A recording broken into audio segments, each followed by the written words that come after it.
Talk. Boom. We Yep, are on right Spotlight there. Raiders Talk, ladies and gentlemen. We are here and we are live. I'm gonna try to see if I can change my thumbnail, because I know it's gonna come up as well. But I don't care, Raider Nation. We are here. We are live, and we're going to do this on Spotlight Raiders Talk. Like it's going down. Hell yeah, it's going down big time, guys. Listen, Bolt Gang and of course Raider Nation all together. But hey, we've got a great Monday night here tonight. Hey, you know what? This is actually kind of great because this is prepping us up for next Sunday's matchup. And this is going to be one that's going to be a whole lot of fun. It's going to be a little bit of some heated action, but this is going to be great. Right. I know I know the Raider Nation. I know that I'm a bit late for this game. But what's going on, Robert? What's going on? Hefe KC is saying go Giants. Chiefs Kingdom here. Jesus Christ. Boo freaking Oh, who? Lord. Who cares, man? Who cares? So you already got 6 people coming up in the Raider Nation, man. They coming in here. They coming in here, man. Make sure y'all share this live. Share this live as much as y'all can. We are live on Spotlight Sports Network's Facebook, Spotlight Sports Network's YouTube, Snake Sports Talk Show. We have Spotlight Raiders Talk, and we have Spotlight Sports Network on Twitter and Spotlight Sports Network on Sportscaster. So we're everywhere, man. We're everywhere. The Chiefs love the Raiders so much. Cody Johnson, what's going on? Robert, what's going on? Yeah, Robert, that was me. That was me doing the Chargers game yesterday. That's my guy. That's my guy, Jake, man. That's my guy. Yeah, and Boston, you know what? I said what I had to say, man. I ranted about it in the recap video, if you've seen, but this was slowly for me recovering, but at the same time, I'm still believing in the team. But listen, we've got an important business to take care of here against these haters. But you know what? It's gonna be fun. It's gonna be a fun Sunday afternoon. So stay tuned, guys. You don't want to end up missing that. It would be Hefe, this Jeffe, whatever his name is, to say that go Chargers. I'm disappointed. I'm disappointed in the Chiefs fans. I'm disappointed. I am disappointed. I mean, listen, this is our last hurrah at this point. If this goes to a point where the Chargers they lose it, they basically make it an absolute dud against the Raiders. Right. That's gonna be it for us in contention. To be honest, all right, so that's gonna be it for us. All right, so 3rd and 4 for Daniel Jones and the Giants. And here goes the deep ball. And that is, where is Daniel Jones throwing to? And there is a flag. I don't understand where he's throwing to right now. Like, where are you throwing to, bro? Like, I don't understand. I don't know. Maybe we've seen a ghost or something like that. I mean, listen, it may have been a New York thing with Sam Darnold, but maybe it's the ghosts are kind of caught up to Daniel Jones at this point. Oh, that is too funny. That is too funny. I would honestly, I listen. I don't think it's a Daniel Jones thing. No, I don't think so. Like, see, this is the kind of thing that was what was interesting to me about the Giants, because Daniel Jones has shown spurts he can play in this league. That's why I'm like, it's tough for me to really kind of move forward from Daniel Jones, because I know with the Trevor Lawrence sweepstakes really heating up, but I thought the Giants were going to be a team, but at the same time, Daniel Jones can play. He can play. Yeah, he can. But it's adjustment week after week. That's what's going to be the important thing for the Giants moving forward with this year and potentialities for next year. Absolutely. And here goes the run here. And to give it to Alfred Morris, and he tried to push for it, and it's like it's going to be 3rd and inches right now. 3rd and inches. What's going on, Murder Plays? What's going on? Raider Kojo, what's going on? We want a dinner, ex-Chef Hefe. What's going on? Yeah, but we on both channels now, Spotlight Sports Network. See, Jake think he was slick, though. There's always some Chargers fans that think they slick, man. Hey, listen, they're just thankful they got somebody like me that's covering these Charger games, man, because, listen, I'm coming into the clutch for them, and here they come out of the blue. They've been there. They've been lurking. It's just only a matter of times until they show their colors, and they're coming out and bolting out. Right. Absolutely. EJ says, Jake, you ready to admit that Dak needs to be paid? I'd say he needs to be paid, but for Dallas to say that he is their future, I'll believe it when I see it. Pay him. He said Browns fans are complaining. Browns fans can complain all they want. They got the L yesterday. They took that L. Take that loss in the cold. So here we go. First and 10. First and 10 here. Here we go. And he handed it off to Morris. And no, actually, Daniel Jones keeps it on a read option. And that's going to be second down. It's going to be second down and like 4, if I'm not mistaken. Oh, Lord, the Browns. Yeah, listen, we already know about the limitations with Baker Mayfield in the last couple of weeks. I mean, look, this is a guy that I think Cleveland, they already knew what they were getting themselves into, and what you see is what you get. But this is, this is going to be interesting for the next couple of weeks. Absolutely, absolutely. And here we go, second and 4. And he handed off to Morris. And Morris he breaks a few tackles. He gets the first down. And that's going to be a first down, then some for this New York Giants team. Just imagine if they still had Saquon playing. Just imagine if they did. I think this would be interesting. I mean, listen, you saw Gallman Jr. really kind of, bringing some good extra depth. I mean, think of it this way.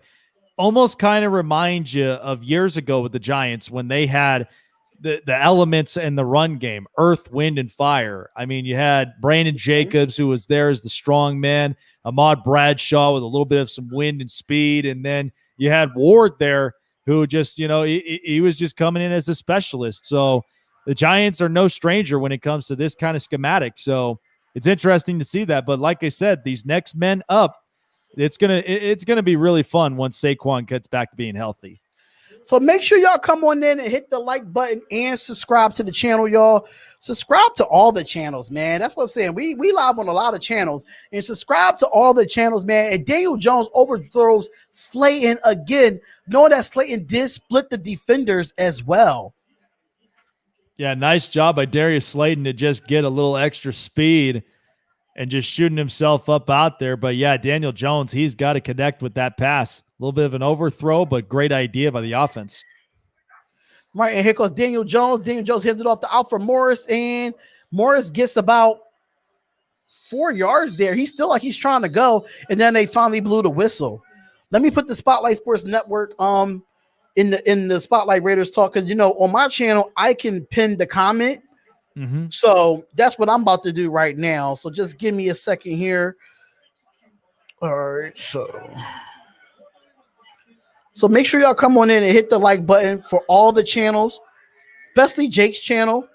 Jake been getting a lot of heat lately with his channel. Yep, things have been heating up, man, big time. Jamar is all about rising up as a Falcons fan going to play against the Denver Broncos this week. You know what I'm hearing right now, Jamar? They're already looking at the Chargers like the Atlanta Falcons. We're basically the AFC West version of the Atlanta Falcons. So good luck this week, because that was that was terrible. Absolutely. And that's going to be Lewis with see, that's why I love the Buccaneers defense in some sorts. They know how to free people up on the offensive line, and that's why they was able to sack Daniel Jones. Well, there's White there, who just comes out like that cannon. Ahoy there as he busts through that offensive line. But White has been, it's funny. I actually do enjoy how Todd Bowles sets this up with White being the mic. He's a sneaky guy coming in.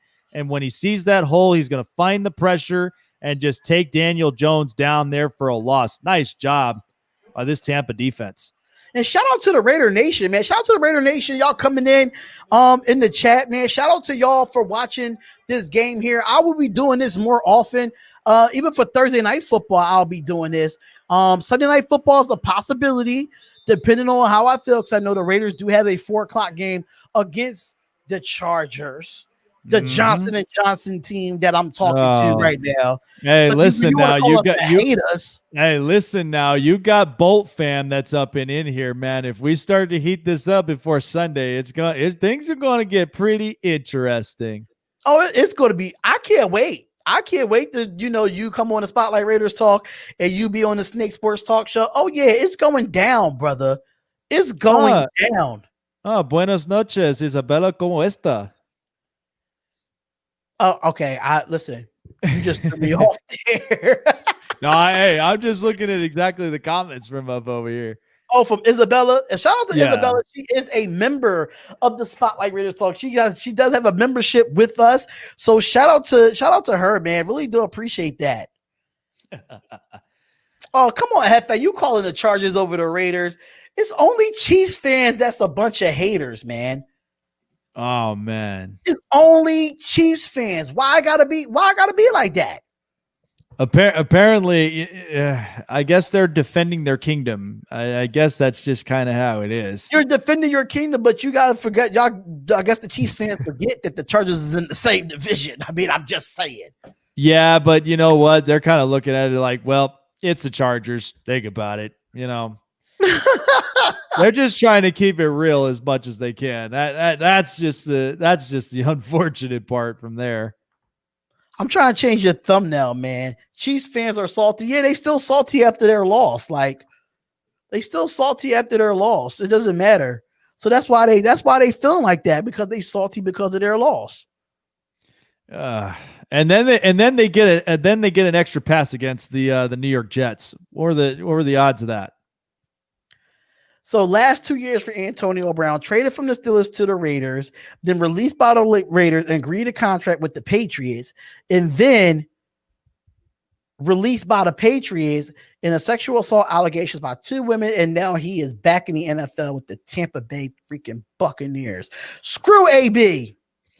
You know, I have some serious thoughts about Antonio Brown, and just the antics that have happened off the field. I mean, look, the frozen foot situation, the helmet not regulated for season play. I mean, this has just been crazy. It's been a circus all throughout these last 2 years. And interesting for a guy, back in the day, he was the number 1 wide receiver in all the league. And the fact that, all this happens, this is a kind of a roll of the dice, more for Tom Brady than the Tampa Bay Bucs. I mean, the Bucs, they're going by Tom's lead, but this is a kind of thing that if this doesn't work out, they're looking at Tom at this point saying, well, we tried, it didn't work out, and we just keep moving forward and just keep winning ball games. All right, so here we go. It was like a 2nd and 3 so far for this game. No, 2nd and 8. I'm sorry, 2nd and 8. And Tom Brady's in the shotgun. And here we go.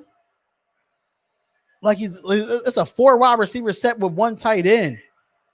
And here goes Brady. Brady drops back. He throws. He gives it off to Fournette, but Fournette drops the pass, and it's going to be 3rd and 8. Yeah, a little bit of some early struggles in this first half, and kind of surprising with this Bucs offense. But again, I'm not surprised on this first half performances, because again, you just got to wait and see by the second half and see what the Bucs are going to address from that point on. And Jake, I just changed your thumbnail on there too. Sweet, thank you, man. No problem. Coming in the clutch. Here we go. Here goes Brady. Brady looks, he throws, and it's caught by Mike Evans, and that's going to be a first down for the Buccaneers.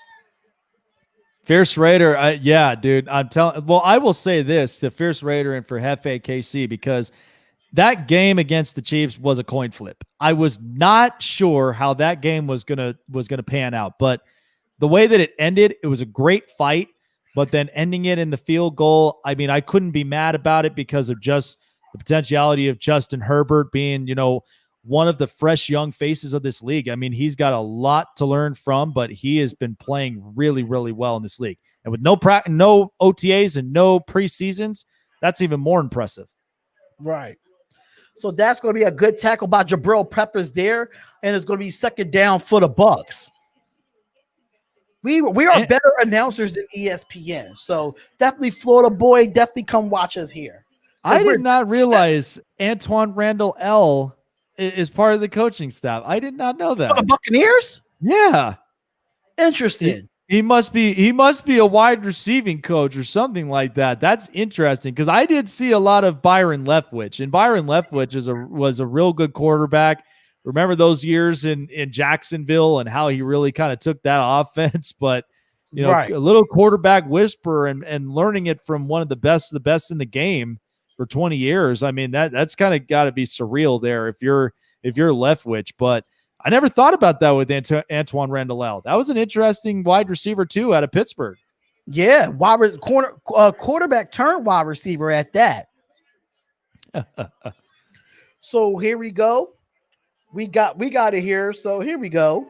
Here goes the handoff to Fournette, and Fournette gets a few yards there, and it's going to be second down again. Now they keep talking about Antonio Brown. It makes me want to flip the damn channel. It really does. It makes me want to flip the channel. I don't blame you there.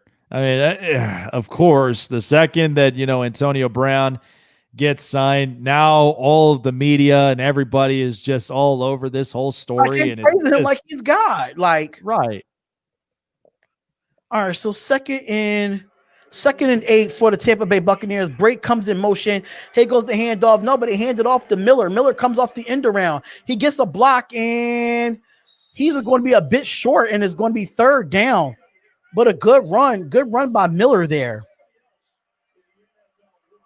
Yeah, the Raiders hate it. I think Pittsburgh hates it too. The Steelers hate that he's still in the league too, honestly.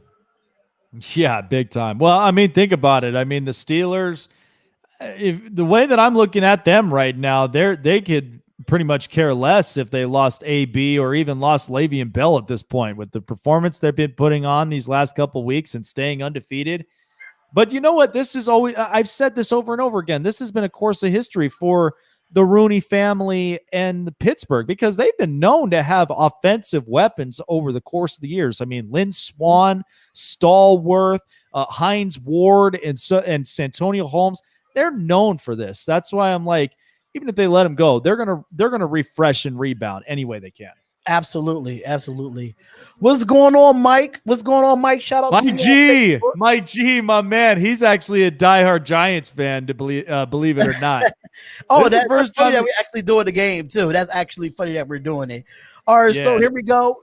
Here goes the play action. Here goes Brady. Brady looks and he goes deep all the way down the field, and it's deflected. Way to come back and deflect the football.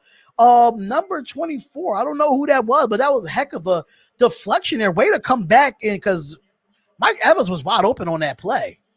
Oh man, this is what they've been talking about, in the last couple of weeks. Tom Brady mentioned about getting Mike Evans more involved, and this was a really good offensive idea, but the fact that it got deflected, nice job by the Giants secondary, great deflection, but this is where the Buccaneers, they're trying to make that offense work any way they can. But remember, this is a guy that's been dealing with pressures for 20 years.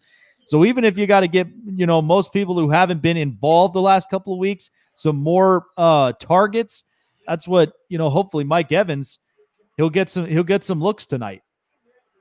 Absolutely. That's a fact. So right now it's 3rd and 10. 3rd and 10 for the Buccaneers. And that was James Bradbury on a deflection as well. Yeah, Bradbury, I mentioned about it. He has some pretty good quality stuff. I mean, a guy that's a shutdown corner, a guy that I think that, the Giants, they're lucky enough to have, because they lucked out on Landon Collins and a couple of other guys and their secondary. And the second that they left, it was almost like they got to now find their next big thing. And so James Bradbury, he's going to be an interesting guy for the next couple of years. All right, so that's going to be a sack on the Giants, and I think that's Williams, Leonard Williams with the sack there on Tom Brady, and they'll have to punt the football. Heck of a sack and heck of a stunt too. They stun it, and they double stun it. So what they did was Leonard came all the way from the inside. He stunned with the linebacker, then he stunned it with the defensive end, and then he got around and was able to sack Tom Brady. But you know what, though? That's the one thing I actually do like about this defensive play, and a nice job. I mean, listen, Joe Judge as a special teams type guy, I like that. The fact that they shifted over to the left. But notice, too, the second one guy comes in, the rest of them are going to follow with them, and that's where the collapse of the pocket really happens. So great job by this defensive front seven. And Leonard Williams getting that sack, that was a big-time play. Yeah, that was a heck of a play. And then Tom Brady, I'm telling you, if our Raiders could get Tom Brady frustrated like this, we could have won the game. Same. we could not get no pressure on him last week, man. We could not get no pressure on him. This was about the same that I could say for the Chargers, but even at the same time, I've been talking about this. This is where the secondaries needed to play man-to-man on every receiving weapon that Tom Brady could use to his disposal. The second you do that, I would want Tom, like this is what I've been talking about 2 years ago, even in the playoffs. If I was the Chargers, if I'm Gus Bradley, I want Tom to throw. I want Tom to throw, and I got to get him to force mistakes. And you've got enough secondaries that, you can play man-to-man, play those coverages, but force those mistakes because you never know. He may throw one ball that may go one way, but then end up in the hands of the secondary. And that's exactly what I would have done if I was Gus Bradley. Absolutely, yeah. And mind you, it's 5 minutes left in this game, ladies and gentlemen. It's 5 minutes left in this game.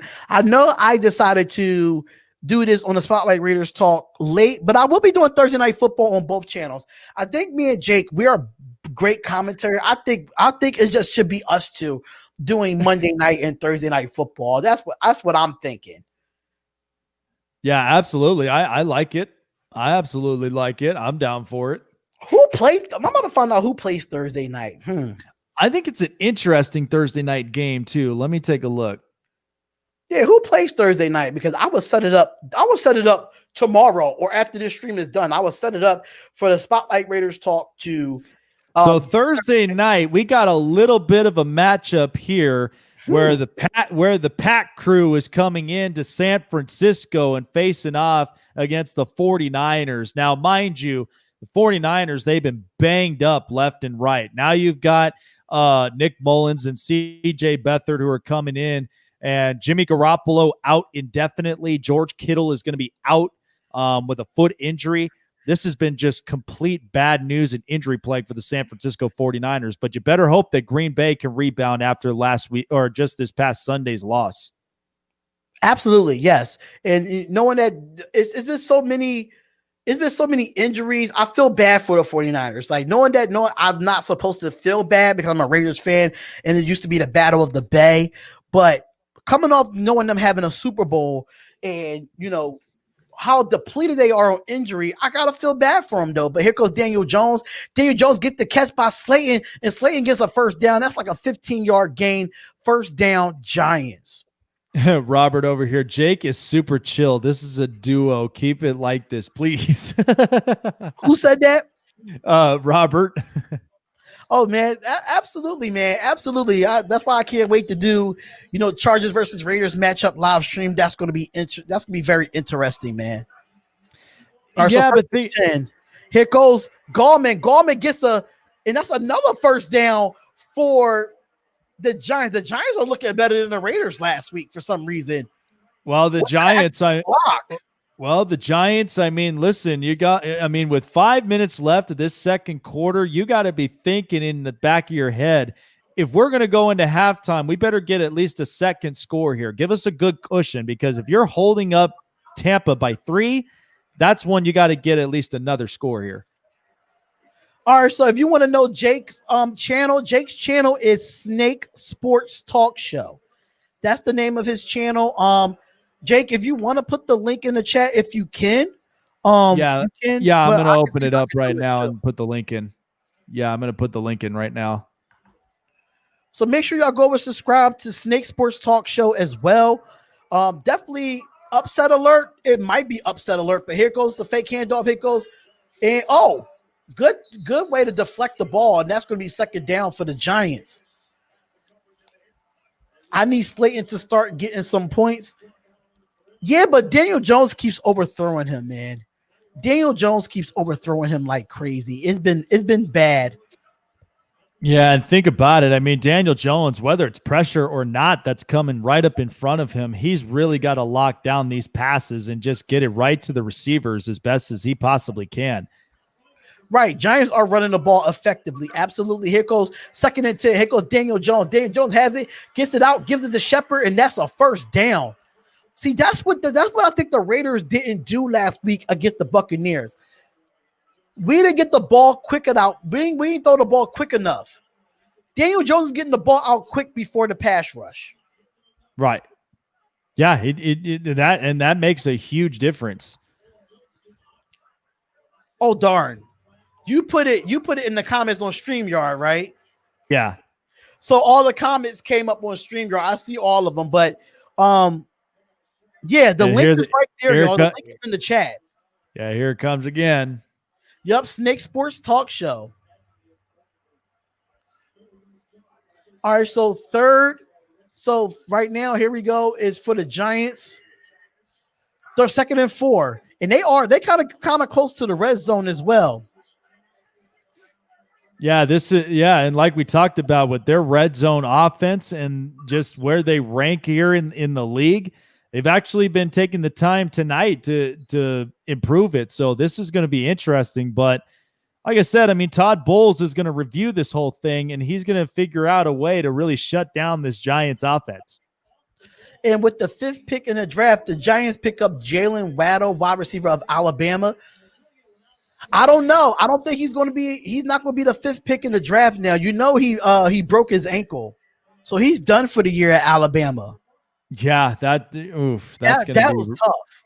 That was tough. And a kid with promising stuff. And you know, it's funny because these Alabama wide receivers have really been playing well. Henry Ruggs, Jerry Jeudy as well. And these guys, when they come into the NFL, they are very, very impactful. And I'm very surprised about that. But you know what?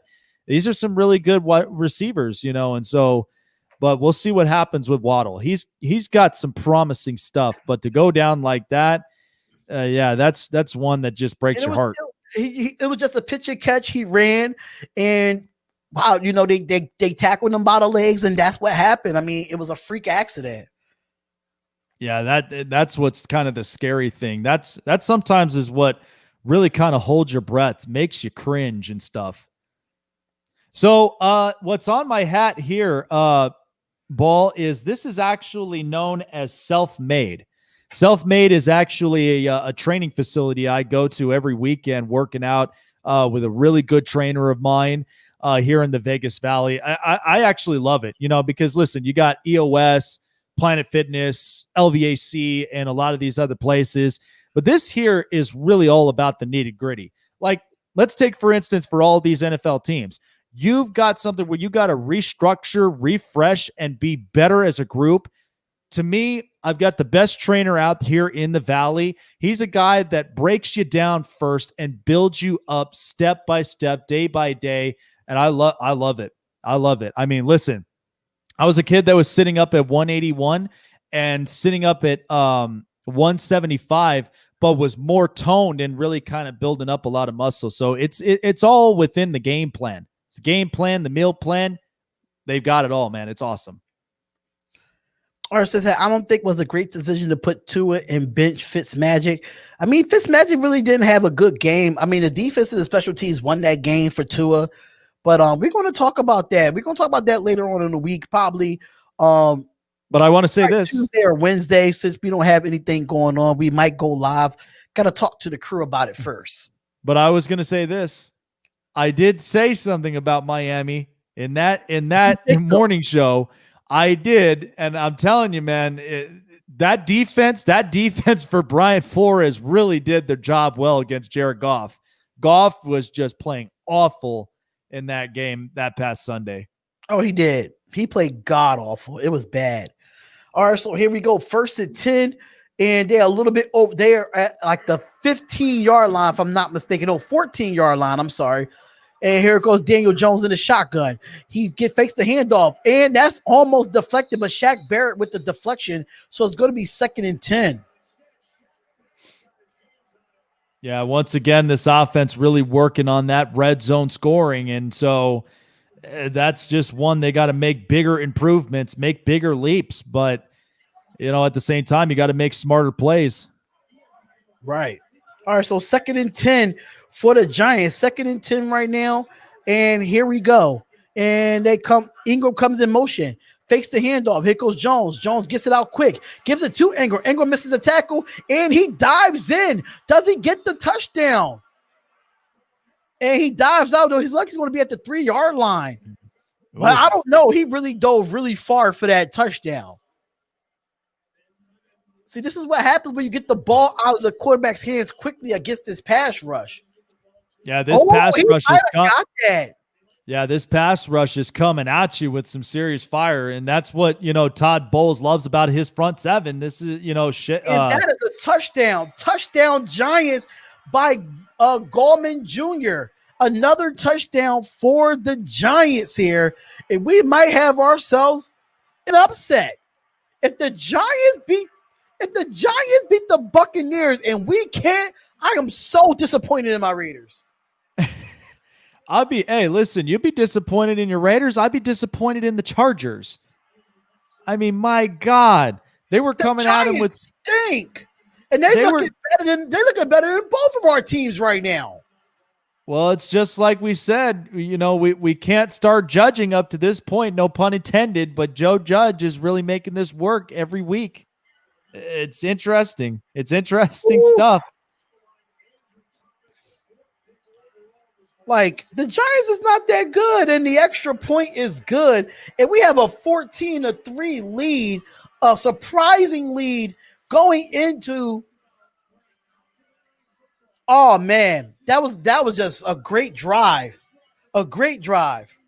Man, great drive there by the Giants. Who would have thought about that? But wow, this is really, really good.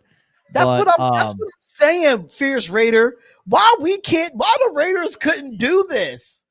Like, why the Raiders couldn't do this? So I just want to end up sharing this here a little bit, because shout out to my rock, my ride or die here. It's definitely Mama Snake, man. She is awesome. But she commented when I posted that up of the share when you mentioned about the subscribers I had.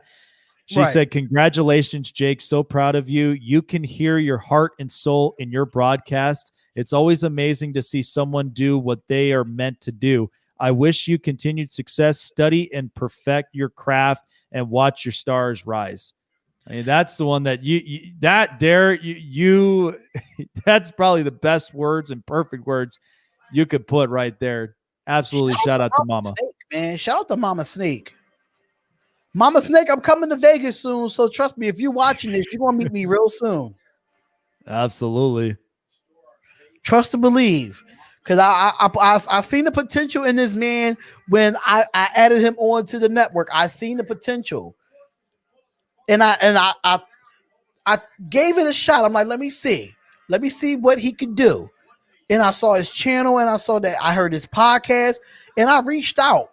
So I gave him that opportunity to share it with the world, with YouTube and everything. So it's been, even though that we don't have, we're enemies when it comes to the game of football, when it comes to our NFL teams, but outside of that, we're family, man.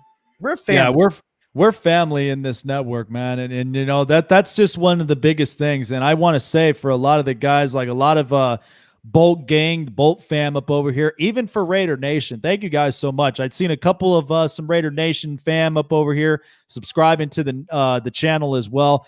And you know what? This was in a span of the last couple of weeks, and doing these live stream play-by-plays is awesome. I mean, God, I had over 5,000 people watching the game, not to mention 500 people who were in the chat, during it. And so that's a hell of an accomplishment, but also too, that's hard work paying off for the network. It's been awesome.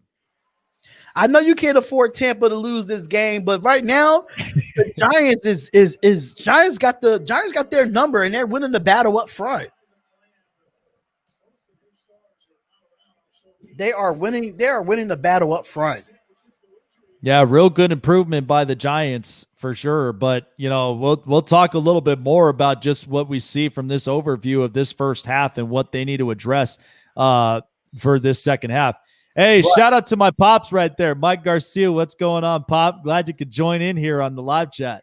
What's going on, Papa Snake? Right side, strong side, man. That's what we rep. Yeah, I see that he's in the I think he's on your channel, right? Yeah, no, he's on my channel actually. Yeah, he's also Snake. I appreciate that. And it puts a smile on your face, because man, he lives and breathes and bleeds Raider Nation, man. He loves the Raiders. All right, so here we go. 1st and 10. Here goes Tom Brady. He throws, gets it down to Fournette. Fournette jukes, and he tries to get out of bounds, and he does, and that's going to be short, and it's going to be 2nd down for the Bucs. The Giants are actually running the ball effectively without Barkley. Yes, they're using Gallman Jr. and they're using Alfred Morris to run the football.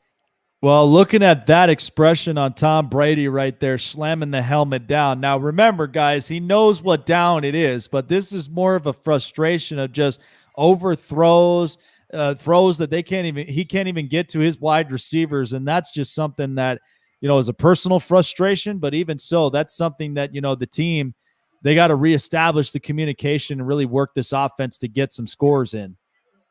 Absolutely. I definitely do agree with that. And that is going to be caught. And that's going to be caught by Johnson. And here goes Tom Brady. He's going into a no-huddle offense with 104 and counting. And it looked like it's going to be a timeout called. Yeah, there he goes. Good win for the silver and black this weekend. Yep. Yeah, it was an interesting game, but yeah. It was a heck of a win, man. Heck of a win. Hopefully we could. I don't know how you feel knowing that your son play us today, Papa Snake. They play us on Sunday, Papa Snake. Oh, listen, if you saw on my Facebook in my background cover, that's how it's going to be. Okay, he's going to show off his strong side. So am I. But we're family. But sometimes too, when it's Raiders and Chargers. The feeling's different, man. Oh yeah, off, but they're not all the way off. Right, exactly. Right. So ball is on the 40 on the New York Giants 43-yard line. 1st and 10. 1st and 10. Here goes Brady. Brady drops back. He looks. He throws. He get it, and it's caught. Then it's caught to Mike Evans, and it's 56 seconds and counting to the end of this half, and they're trying to score a touchdown before then. I don't understand how you have 2 timeouts and and here goes Brady. Brady gets the snap and he throws it, and it's going to be a screen pass, but it didn't work. So it's going to be 2nd down, and the clock stops with 42 seconds left. I think by this time, now you can sense the urgency, and even with it being the first half of play, I mean, you're sensing it with the urgency that the Bucs really need to get something going just before halftime starts up. And that's where Tom Brady's going to try to take advantage of it any way he can. But this offense, you better hope that they get this all together here before halftime. Right. And here goes Brady. Brady looks, he throws, and he gets it down to Fournette. Fournette has it. He tried to go for the 1st down, but the clock is going to keep rolling. I don't understand that you have 30 seconds. Call your timeout. You have 2 timeouts. Yeah, and these timeouts are going to these timeouts are going to reload by the second half. That's what I'm saying. Just use your timeouts. Like, you're going no huddle. I understand you want to get the defense off, but you got to use the timeouts. Yeah, work your way to get those first downs. But even so, if you're getting closer and closer, use those timeouts. Yeah, you have to. You got to use those timeouts, especially if you want to score a touchdown instead of scoring. If you do kick a field goal, you are down 1 possession, but still, I would rather score a touchdown. Absolutely, and you think about it, they score a touchdown, kick the extra point. You're only then at least a 4-point deficit, and so you're not that far away, because this is the only thing that I could say for as an expectancy for Tampa. They're going to talk this out in the locker room by halftime, but by the second half, when it comes around, that's where Bruce Arians is really going to work this out, and where the Tampa Bay Bucs will take advantage and try to at least shift the tables to get themselves a potential lead. All right, so on the 3rd and 2, I thought they got it, but are they going to? I don't understand how you settle for a field goal here. I hate this. I do not like what Bruce Arians did in this half. I don't like that, because it could have been times where you could have used one of those timeouts and you waited so long to use the timeout, and now you try to get back up to the line, and now you got to settle for a field goal. Even though you got 1 timeout and you want to call a timeout with 8 seconds left. You could have been called a timeout and then with no huddle. And then you should have called it by 15 seconds. That would have given you at least extra time to make a good pass play. At 42 seconds, it would have gave you more time. Absolutely. Yeah, there you go. No worries, Raider Nation always owns the Bolts. This has been a long life tradition with me and Jake. I don't know why Oh, Pop God. Snake. I don't know why he's a Chargers fan. I'm still lost that you are a Raiders fan, Papa Snake, and your son is a Chargers fan. I'm lost. When it comes to my family, okay, majority of them are Raider fans, but you're gonna sprinkle it with some Chargers, some Reds. Well, can't say Redskins, but Washington football team, Steeler fans up over there. Yeah, there's a couple of them in my family that are a little salty, and then you got some Rams fans in LA. So we're a mixture all around. Oh, that's interesting. That is really interesting. But listen, when it comes to my family, when it comes to my family, I don't have a tree. I have an entire forest. There's literally hundreds of us. We're all Mexican, man, and that's just hey, that's how we roll. That's just how it is, man. All right, and here we go. And here goes the kick. And the kick is good. And it's going to be 7 seconds left. And the Buccaneers have 6 points. Ain't that ironic? Yeah, that's really ironic. But wow, I'm really surprised, Bruce Arians and this coaching staff. The fact they didn't even utilize that timeout at the right time and give them an extra possession, and now settling for a field goal. That's really strange. I think that's going to be something that the Bucs, they're going to discuss this. And that's what makes me mad about it, because I think the Giants get the football in the second half. Because I think, the Giants get the ball in the beginning of the second half because the Buccaneers took the ball in the beginning of the game. Yeah, absolutely. And that's where Todd Bowles, he's got to play shutdown defense from here. And that's where guys like Devontae David, Shaq Barrett, and even White has to now be the big time catalysts for them to shut this offense down any way they can, because the run game seems to be really good for the Giants. Every man is stepping up in the run game. And then not to mention Daniel Jones, he hasn't really lost any possession. So he's been utilizing all the wide receivers and tight ends that he's got. So EJ did have a point that he put in the group chat that Alfred Morris plays for every team in the NFC East besides the Philadelphia Eagles. That's actually a pretty interesting. Wow, that's an interesting fact right there. Giants, Washington, and Dallas. He played for all 3 teams besides that. Well, I loved it the first time when he was with with Washington. And remember, they were ranting and raving about the running back that they had before him. And the second he came in the scene, he kind of shocked the whole football world. Just the fact that, how he was running, his strength and his size, and really kind of utilizing himself. He's been an interesting player. He's been really fun to watch. And then, he carried it on with the Dallas Cowboys. I really thought that was a good running depth that they had with him, Darren McFadden, and just before Ezekiel Elliott. I thought that was a really good running core. But then, coming into the Giants where they're needing extra help now with Saquon Barkley out, he's been doing a job. And there you have it, guys. There you have it. That is the first half of Monday Night Football, ladies and gentlemen. And we have a score of 14-6 at halftime. And Jake is going to break it down. I got to run to the restroom, get something to eat. And I'll be back. I'm going to camp down for a little bit, but Jake is definitely going to break it down, the first half stats, knowing that it's halftime here. And probably give y'all some NFL news that came out today as well. So I will be back. So Jake, you can take it over from here, buddy. Not a problem. Thank you so much, Darian. So, well, guys, we got a 14-6 ball game, and it's in favor of the New York Giants here in the Big Apple. What's going on, Cincinnati, Ohio fan? What's going on? But man, what an interesting turn of events. I mean, Joe Judge really working this defense against the Buccaneers offense. This has been some really good defensive play from there.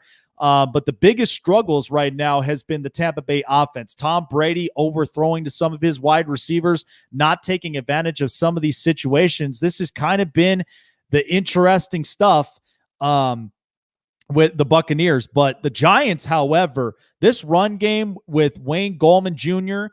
and Alfred Morris have really been stepping up with Saquon Barkley out for the rest of the year. So this has been a really interesting run game, and not to mention for the offense for the Giants. Daniel Jones doing really, really well, and just kind of seeing his pass play, 11 of 17 for over 100 yards passing and 1 touchdown, no picks. So he's really been utilizing all of his receivers and weapons well. Tom Brady, however, 16 to 24 with 132 yards, not thrown any touchdowns or picks. So it's been kind of slow play from here. But all these passes that have just been missed to some of these wide receivers and overthrown, this is one that Bruce Arians, by halftime, they really got to clean this up. They got to clean up the act. They got to reshape and refocus this team and hopefully come out with some serious fire by the second half. So a little bit of some Sunday's action here as we're kind of recapping it from all these games here. Let's start it off. So we had the Thursday night game between the Falcons and the Panthers. The Atlanta Falcons, they ended up going on to win 25-17 there, and Matt Ryan leading the way, even with with all the unfortunates for the Atlanta Falcons, but they managed to string out the win on the road against Teddy B and the Panthers. Vikings-Packers was on the road here in Lambeau Field as the Packers and Aaron Rodgers looking to seal the win here. But Dalvin Cook had other plans. Dalvin Cook, 3 rushing touchdowns here in the game. What a day it was for him last Sunday, and just annihilated this Green Bay defense. 28-22 was the final score. Ravens-Steelers, the big-time game of Sunday's action. The undefeated Steelers taking on the Baltimore Ravens, a little bit of AFC North rivalry here. But Lamar Jackson was having a lot of problems here in this game, but made it close enough. But the Steelers, their defense has been the talk of the game, shutting down Lamar Jackson any way they can, forcing him to make passes and make mistakes. Steelers, they stay undefeated for the second time in team history since 1978. 28-24 was the final score on the road in Baltimore. Rams-Dolphins. Tua Tagovailoa, the big-time promising quarterback out of Alabama, makes his start for the Dolphins, gets his first touchdown pass in his NFL career. Congratulations to him. But this talk has been this defense. This defense who was coming off of a bye week, well-rested. Dolphins took advantage of Jared Goff and this Rams offense, and they win it at home in South Beach, 28-17. The Dolphins go on to win against the LA Rams. Jets and Chiefs in the kingdom here for Kansas City as Patrick Mahomes continues to stay red hot for the Chiefs here, but this has been an easy pass for Kansas City in this game as they went on to win 35-9 as the Jets, they're 0-8 to start for the second time in franchise history since 96, but Patrick Mahomes throwing 5 touchdown passes in the game. It was almost like, video game numbers. Colts in Detroit, taking on the Detroit Lions. Phillip Rivers, kind of a little bit of some questionable stuff in his offense here, but the Colts are looking to bounce back, and of course, their big-time defense here in the NFL really got the job done. Matthew Stafford, bunch of big-time struggles in this game, but the Colts really took advantage of it. Colts win big time, 41-21. Detroit now has lost 7 straight games at home, and that is now the longest active streak in the NFL. Raiders and Browns in Cleveland. It's been cold. It's been windy out there, and this has been an interesting game, but the Raiders did whatever it took to seal the win, even in cold, windy weather. They go on to win against Baker Mayfield and the Browns, 16-6. Las Vegas, that is the fewest points allowed since week 15 of the 2012 season, and only allowing 6 points to those Browns. Titans at Bengals. Tennessee looking to at least get their win and rebound after a big-time loss from the Pittsburgh Steelers. But Joe Burrow and company had other plans for the Titans, and Joe Burrow, who looked locked in here in this game. Bengals win at home 31-20 against Tennessee. Patriots at Bills. So Cam Newton, who had a horrible game in his last start, throwing 3 picks, comes into this Buffalo game, and the Bills at home looking to at least strengthen themselves and get another win to rise themselves to the top in the AFC East. They go on and win 24-21 after a late cough up from Cam Newton, and that sealed the win for this Bills defense. And New England now has lost 4 straight games for the first time since 2002. Saints at Bears. And after we talked about it, Wims is now suspended for 2 games after his antics in that game. But however, Bears and Saints traded off score after score, but the defense has been staying locked in. This game went all the way up into overtime, and it wasn't until when Will Lutz kicks the game-winning 35-yard field goal. Saints go on to win and improve 5-2, while the Bears, they fall again, and they head to 5-3 in the NFC North. And what a win for the New Orleans Saints. 49ers at Seahawks. Big-time game here for Russell Wilson, and he just continues to cook. You just got to love all these passes here. DK Metcalf, especially this one, and what a run. DK Metcalf in for the score. Seahawks win 37-27 against San Francisco. And Wilson, he's 14-4 in his career against San Francisco. That's including the playoffs. But unfortunately for San Francisco, they're without Jimmy G and they're without George Kittle. Then it's the Chargers at the Broncos. And Justin Herbert, who's looking to stay red hot after the win against the Jacksonville Jaguars. Chargers looked like they were in comfortable position in the first half, but then things started to fall apart. Drew Lock, right at the end, 7 seconds left. Broncos scored late, upsetting the Chargers 31-30 in the fourth quarter. Denver now has won 4 of their last 5 games against the Chargers, and a big-time loss for them. Cowboys at Eagles. So the backup quarterback, Danucci comes in, and Carson Wentz looks to rebound himself.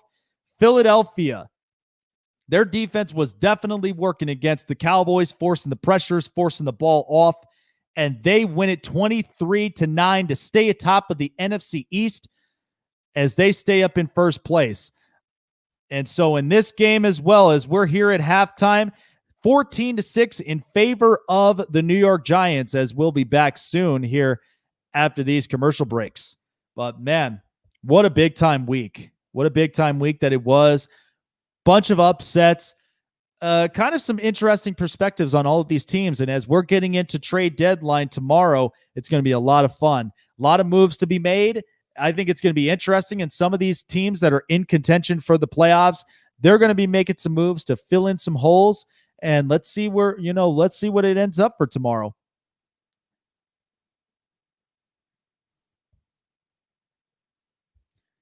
But while we're here up on commercial break, we've got a good word here from our good friends at Thrive Fantasy that when you go online or download the app and sign up today, you'll get put in $20 of your first deposit, and Thrive Fantasy is going to match it to $50 of play. You could win up to $15,000 in pool play between head-to-head and roto matchups for baseball, football, hockey, so much more. Take a look. What's up, fantasy champions? Spotlight Sports Network is excited to tell you about an amazing deal from Thrive Fantasy, your place for daily fantasy sports and esports. Right now with promo code SS Network, Thrive Fantasy will match up to $50 of your first deposit. So go to thrivefantasy.com and sign up now with promo code SS Network. That's thrivefantasy.com, promo code SS Network. Tell you what, though, I mean, the fantasy forecasts have been really, really good for some of these players. Yeah, Brady definitely was off tonight, but this is going to be very, very interesting. Hey, Gridiron Blitz, what's going on, man? What's happening? Oh, man. That was a tough Detroit loss right there. That was a tough Detroit loss. It was interesting. I felt like the Lions, they were going to pull something off, but well, apparently the river was flowing. It was not droughting. Yeah, I think I'm going to do a post trade deadline show. We'll definitely do a post trade deadline show for sure, just to kind of get some evaluations on all these players, bunch of the teams that they moved from and going to. So we'll definitely do that here up on the Spotlight Sports Network. So definitely stay tuned for that, Dark Boston. Absolutely. All right, I am back, ladies and gentlemen. And if I'm doing a post-trade deadline show, I think I might do one too. Who knows? Yeah, absolutely, man. I mean, like I said, the latest trade that we've got from the Chargers was the trade that involved Desmond King moving to the Tennessee Titans. So the Titans, they're getting an upgrade with this one because Kevin Byard, he's going to have another guy, whether he plays corner, free safety, any of those positions in the secondary, and that's going to be interesting for Mike Vrabel. But this defense now, after their loss to Cincinnati, they need to strengthen up. But it was kind of hard for the Chargers, but it was understandable because the news broke out about these off-field antics, something that has been catching the Chargers' eye for a long time, and then getting to the point where that was just the last straw, and the Chargers ended up trading him for a 6th-round pick. To be honest, this is a player for the last 3 seasons. He's been very impactful, and this is what's interesting. He's a 6th-round pick. A 6th-round pick that he comes around and just makes a huge impact for the Chargers.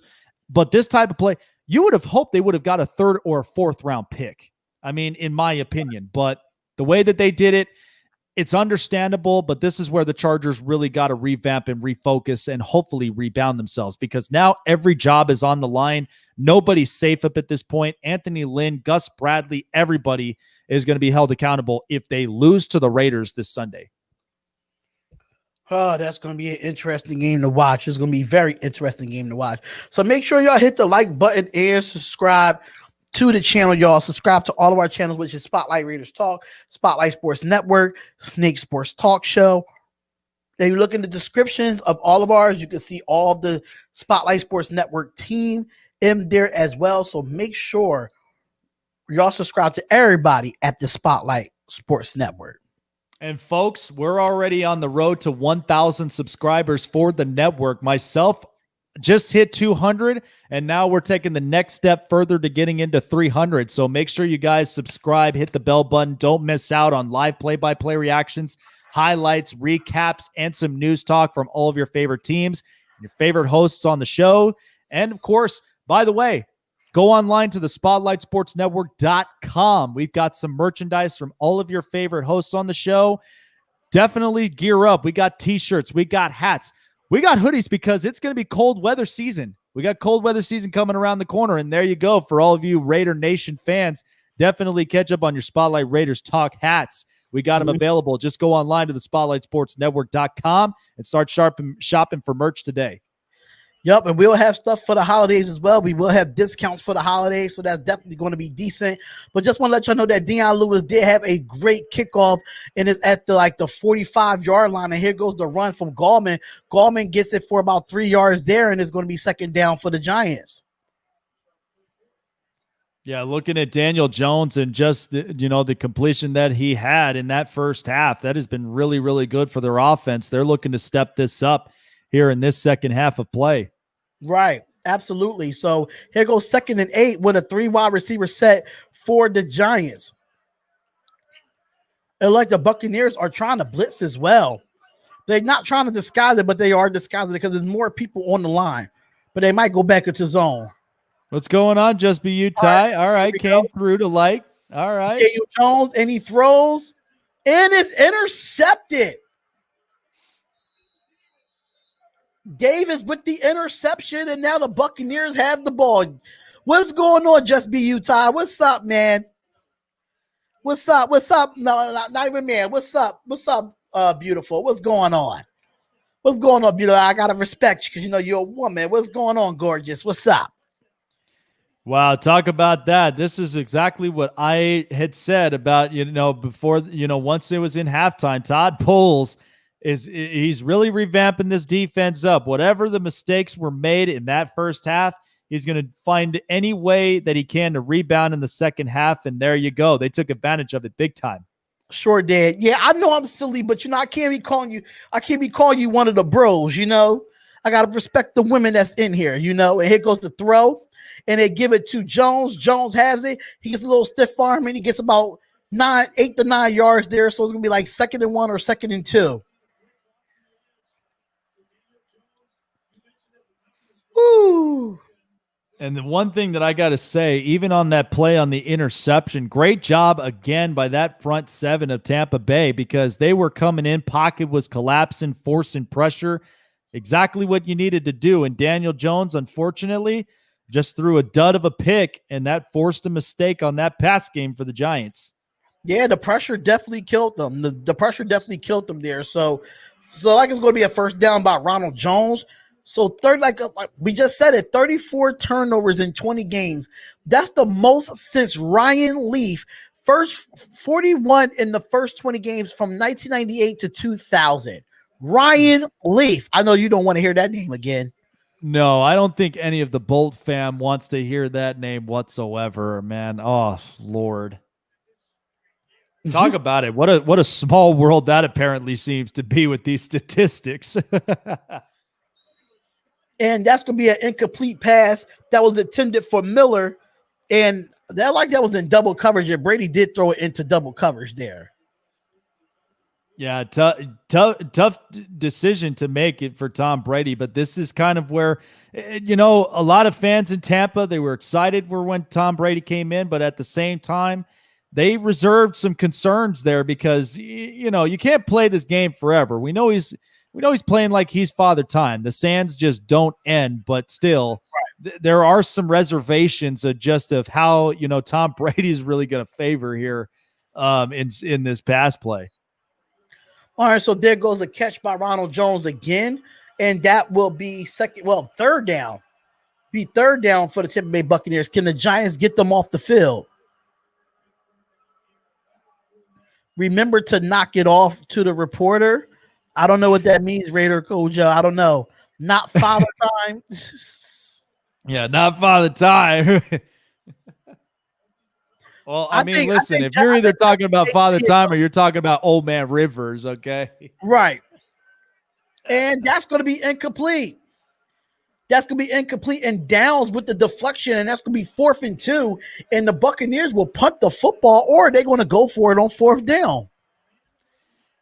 I mean, I think up to this point, you're trying to do whatever you can to mix and shake things up. So, I mean, it's kind of a risk. It's a dice to throw, but I think if you're Tampa Bay and you're needing to take advantage and shift the tables, I think you'd go for it here on 4th. In which they are going for it on 4th down, and it's 4th and 2, and he drops back. He looks. He pump fakes. He's trying to look again, and he throws, and it's caught, and that's going to be a first down for Mickens. Way to slide a little bit to the right, Tom Brady, and he was able to get it in. That's a first down. Tom Brady up at his finest. You could tell right there. And Bruce Arians, he's been working with a lot of quarterbacks over the years with Ben Roethlisberger, Peyton Manning, even, Carson Palmer. But the second he got Tom Brady, just basically giving him that nod, you already know that is a sign of, yep, he's going to do whatever it takes to get the first downs. All right, here it goes, and he throws it down to Gronk. And Gronk gets his first reception of the night, and he gets it for about 4 yards. Well, 3 to 4 yards there. It's going to be second down. Yeah, we have not seen much of Gronk tonight, surprisingly. No, you know what? And I think that's kind of interesting with their pass play. They have not thrown to their tight ends as much. That's just kind of something that's interesting in this game. I think we only saw like Cameron Brate once. So maybe that is a change that, this Bucs offense needs to make. If you got situations, trust your tight ends to make plays. Oh, Mickens is a former Raider? Interesting. Here goes the run by Ronald Jones, and Ronald Jones gets about 3 or 4 yards there. Third down. I didn't know Mickens was a former Raider. That's interesting. And the green icon symbol is if you want to become a member of the Spotlight Raiders Talk, we do have members only stuff going on. So if you do want to be a part of the Spotlight Raiders Talk memberships, just let me know, and I'll put the link in the community post for anyone that wants to be a member of the Spotlight Raiders Talk memberships. 3rd and 3 right now, and here goes Brady. Brady drops back, and he looks. He's still looking, and he throws, and it's caught in his first down. Scotty Miller with the catch. Yeah, I've been loving Scotty Miller's play in the last couple of weeks. This is a guy It wasn't. Wow. Uh-oh.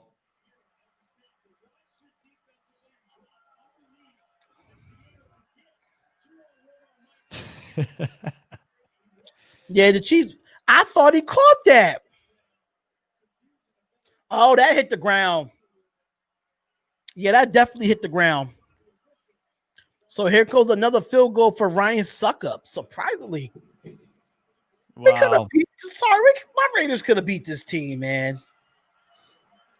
Yeah, I mean, listen, I really had hoped, but this is one that the Chargers should have beaten them. Because even when I looked at that deep ball touchdown that Justin Herbert threw to Jalen Guyton, like I even put that tweet. I'm like, okay, Tom, this is not Phillip Rivers you're playing here. This is a next generation quarterback, and this is a guy that's got a lot of stuff. But at the end of it, he just took advantage of the defense's mistakes, and yeah, both our teams should have beaten Tampa, especially the way this type of play. Really, John Cena versus LL Cool J? That's not even a match.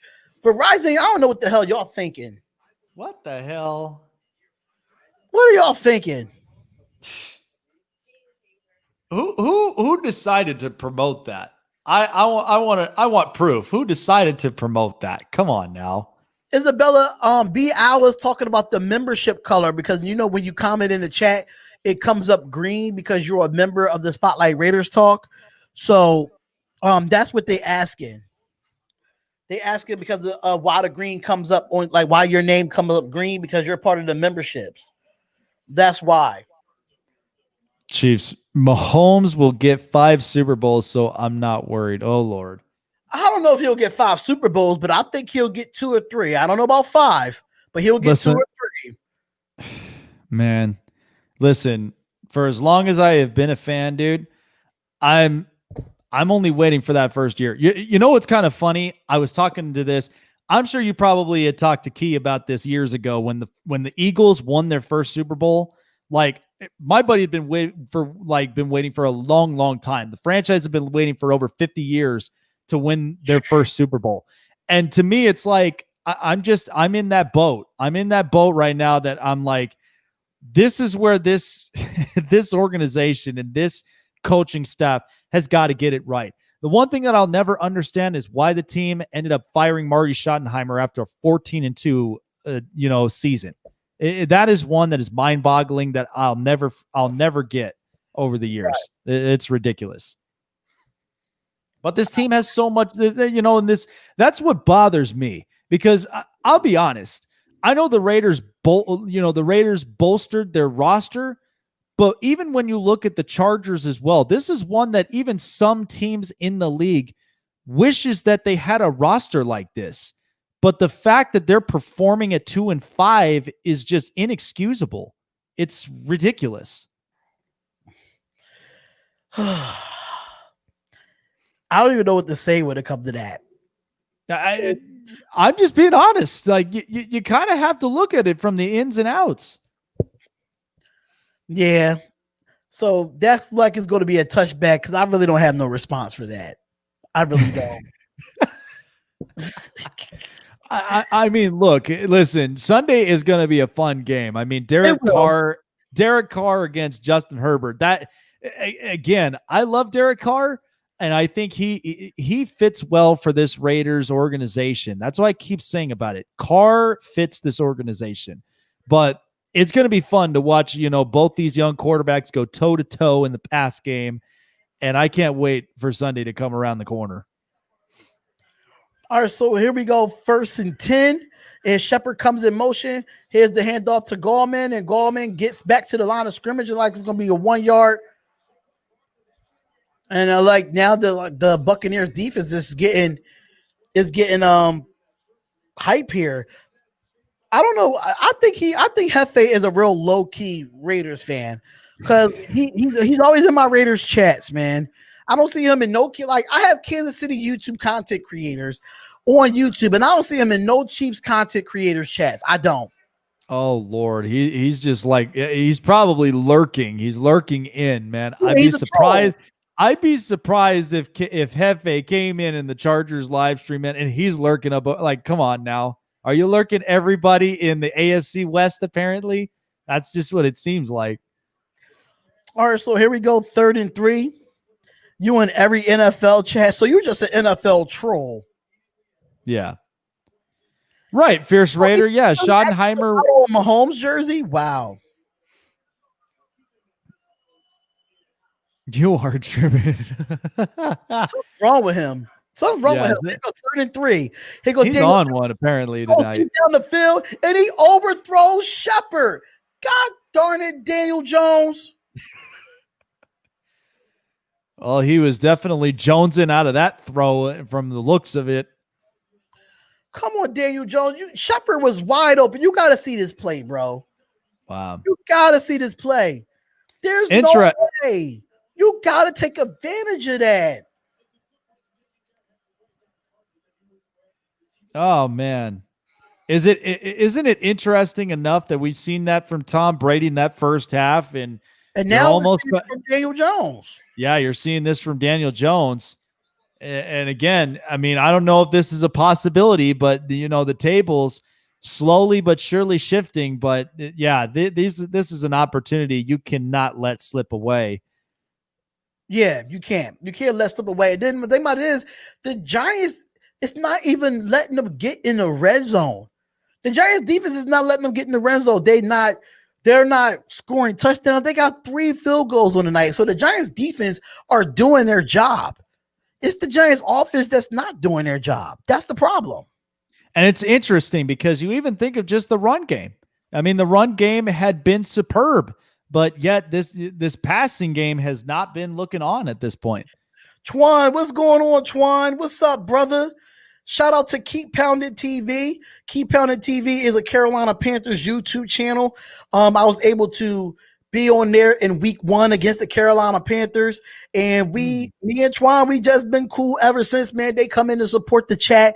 They really do. They are really passionate about their Panthers, and they just like Raiders fans and any other fan. They keep it real. They keep it real there at Keep Pounded TV. Shout out to Big Cat from FTFN Network. Shout out to them. Shout out to everybody over there at Keep Pounded TV, man. Really do appreciate you coming over, Twan. Really appreciate it, man. Yeah, absolutely, man. Absolutely. I seen you at Troxel and Gridiron. Man, I have yet to get on to Troxel and the Gridirons, man, because I mean, Troxel's a cool guy, man. Like seeing him in that show that we had in the predictions, that was a lot of fun, man. And when I seen you on the interviews with, just how the Raiders and how the Detroit Lions are really been playing these last couple of weeks, I mean, that was a fun live stream. Oh, absolutely. I mean, just let me know if you want to get on Troxel's, YouTube channel. That's not a problem. I could do that. ISN and SSN is family. So we always cross promote and help each other out. I haven't get a chance to get on Gridiron Blitz. Actually, I was on Gridiron Blitz. I think it was like an audio version though. I think it wasn't like no actual like video version of it, but I was on Gridiron Blitz before. So I got to get back on there. It's been a while since I've been on there. So yeah. Oh, here's Dark Boston. Are you guys commentating the Bolts Raiders game together? The fan rivalry and smack talk in the comments going to be wild. It's a possibility. I mean, we got to see how that works because we got Raider J on here too, so we got to see how that works with the three man. We don't want to get 2 against 1. You don't want that. I mean, right. Yeah. I mean, hey, listen. Yeah, that would be some interesting stuff. But hey, I mean, the 3-man trio and stuff like that, talking about just a great rivalry game. I mean, just kind of spurring around some old memories on, Raiders Chargers matchups, man. Yeah, absolutely. It'd be great. What's going on? Sports highlighting what's going on. But here goes. Just Be Utah just got tickets for the Falcons and Raiders game. Oh, I'm so mad at you right now, love. If MetLife Stadium will open up their darn stadium, I will go to the Jets game. I will go. Oh, and here goes a run. Oh, what a heck of a hit. And that's going to be Fournette with the first down. You know what? I was actually kind of close when I was last visiting New York a couple of years ago, and I was almost close to watching a Giants game in MetLife Stadium, and that actually I think would have been an interesting. It actually would have been an interesting scenery there just to kind of see a New York stadium like MetLife. I mean, in my life, I've been to the old school Yankee Stadium when I was 6 years old. Hence is the reason why I got the babe and I got the captain right here behind me, because the captain, man, I've loved him since I was a kid. He was my idol, my icon for years. And I love the way that he played the game, respected it. And they didn't call him a captain for nothing. And for 20 years in the same team, man, that's tradition.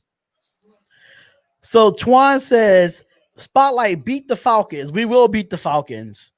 Oh, they're gonna beat the Falcons.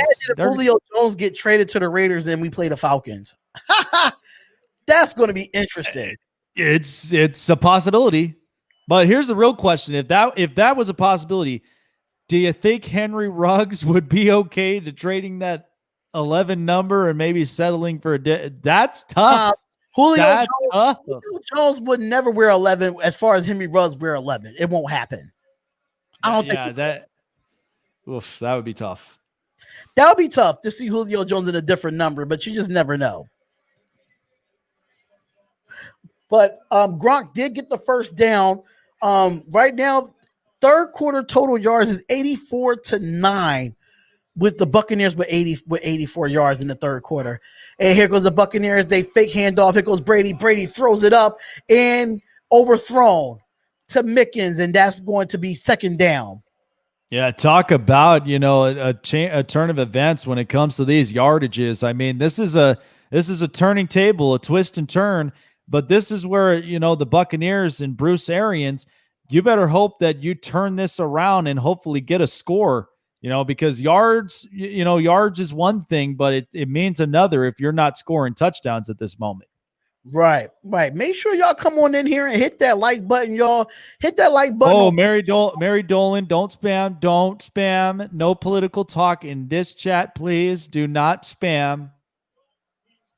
Sorry, I put her in timeout anyway. We're not doing that. Yeah, we are not doing this. We don't do political talk here. We try to get away from the political. Listen, I understand tomorrow is a big day, but please save that for tomorrow, okay?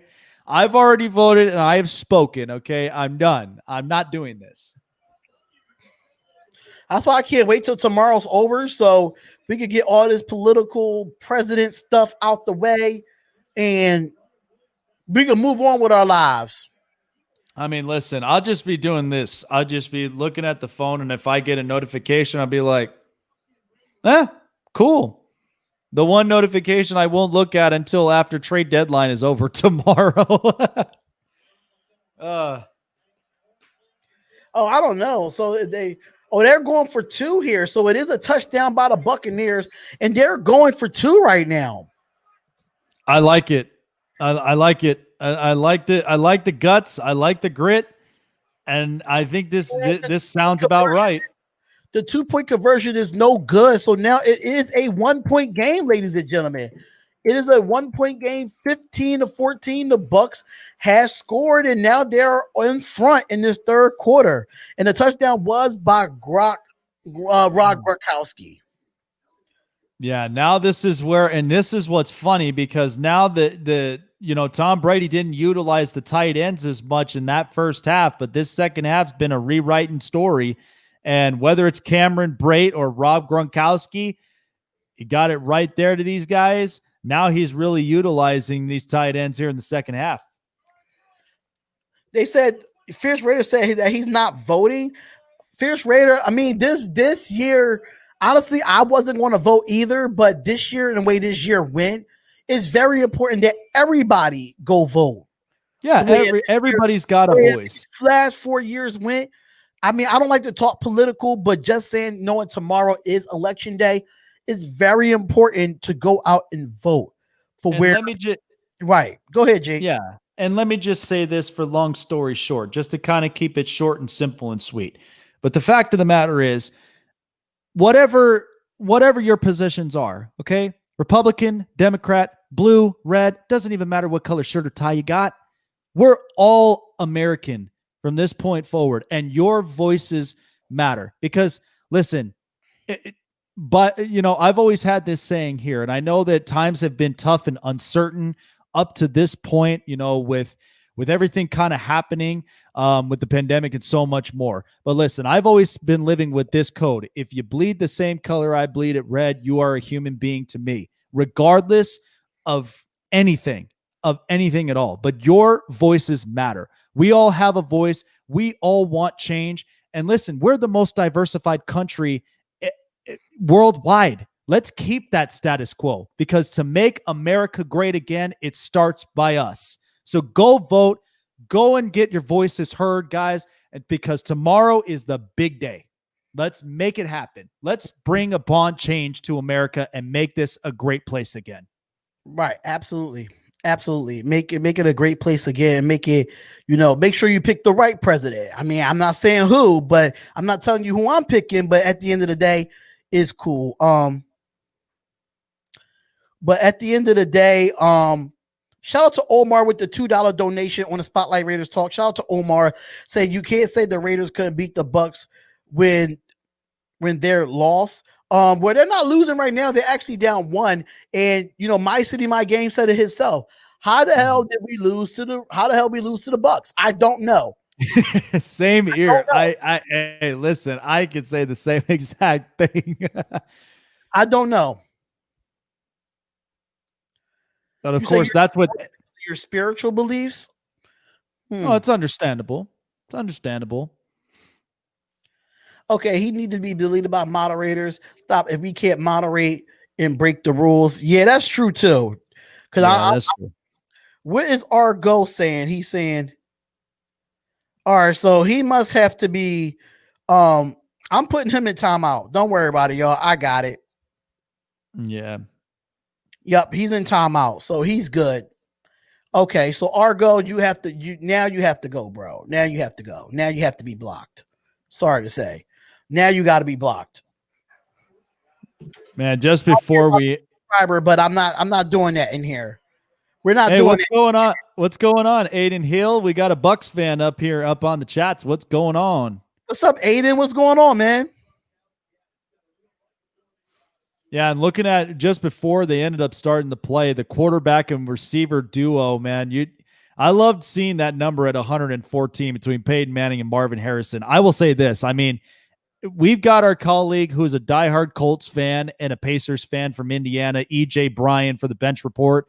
But I have to say, growing up as a kid, I loved that duo. I absolutely loved watching that duo. That, I think, was probably one of the best, quarterback receiver combos. I mean, you could talk about Joe Montana and Jerry Rice and over the years, but man, that was so much fun to watch. It's like Marvin Harrison didn't drop a ball once. Right.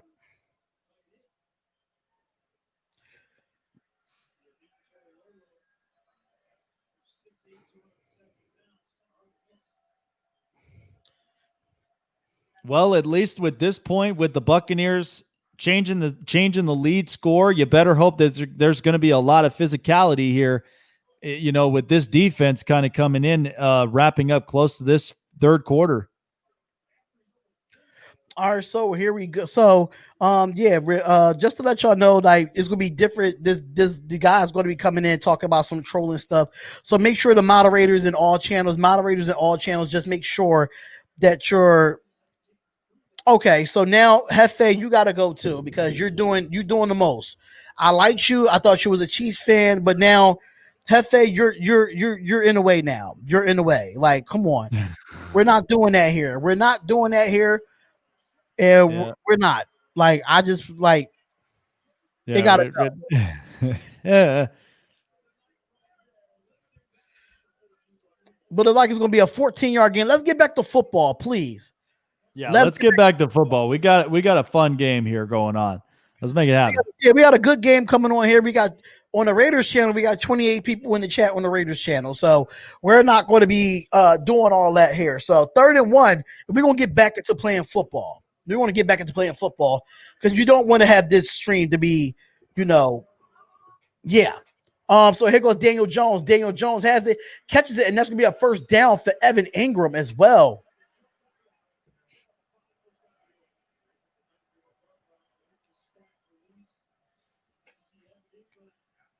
Yeah, they want to get deleted, bro. They want to get deleted. We're not doing that tonight. We just told everybody to go vote and go vote who you want to vote for. But we're not going to say that, and we're not going to say what else in the chat. We're not going to get political here. Right. All right, so here we go. Here goes the run by Alpha Morris. Alpha Morris gets about 3 yards there, and it's going to be second down for the Giants. Mind you, the Giants are still in this game. Yeah, they're still grinding this out, and this is kind of interesting, but I think Joe Judge kind of noticed that, even with those mistakes that were kind of coming in, they're still trying their absolute best to stay solid in this game, and that run game has not skipped a beat, but this is where Daniel Jones, this is where I was asked this question of what makes a special quarterback, and that is really kind of like seeing eye to eye the situation, but really being the game changer and the mover and shaker in these situations. So if you're Daniel Jones, you got to be doing whatever it takes to regain that lead and hope that it goes in the favor of the Giants here. But that's where you really got to be a game changer, change the momentum in the play, and hopefully he can do that. Right. That's absolutely true. So, and that ball was caught by Darius Slayton. So now it's going to be another first down for the New York Giants. And here goes Daniel Jones. Daniel Jones in the shotgun with a 3 wide receiver set with a tight end. Here goes Daniel Jones. He throws it. He goes deep, and it is caught. It is caught by Evan Ingram, and that's going to be a first down.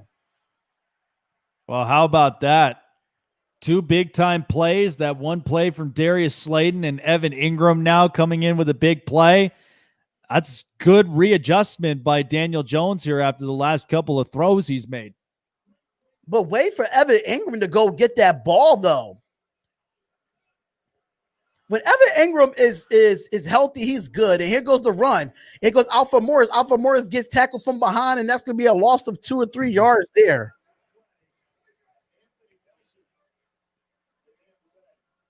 That definitely was a fingertip catch. It definitely was a fingertip catch. Yeah, what a great play right there. All full concentration.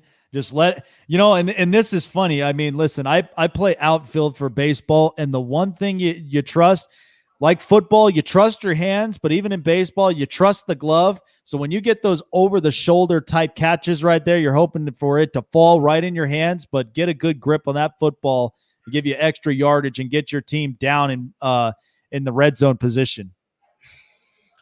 All right, so 1st and 20. And here we go. And here goes Daniel Jones. He throws. He gives it to Ingram for another target, and he's going to push. And he's going to get a few yards there, and that's going to be second down.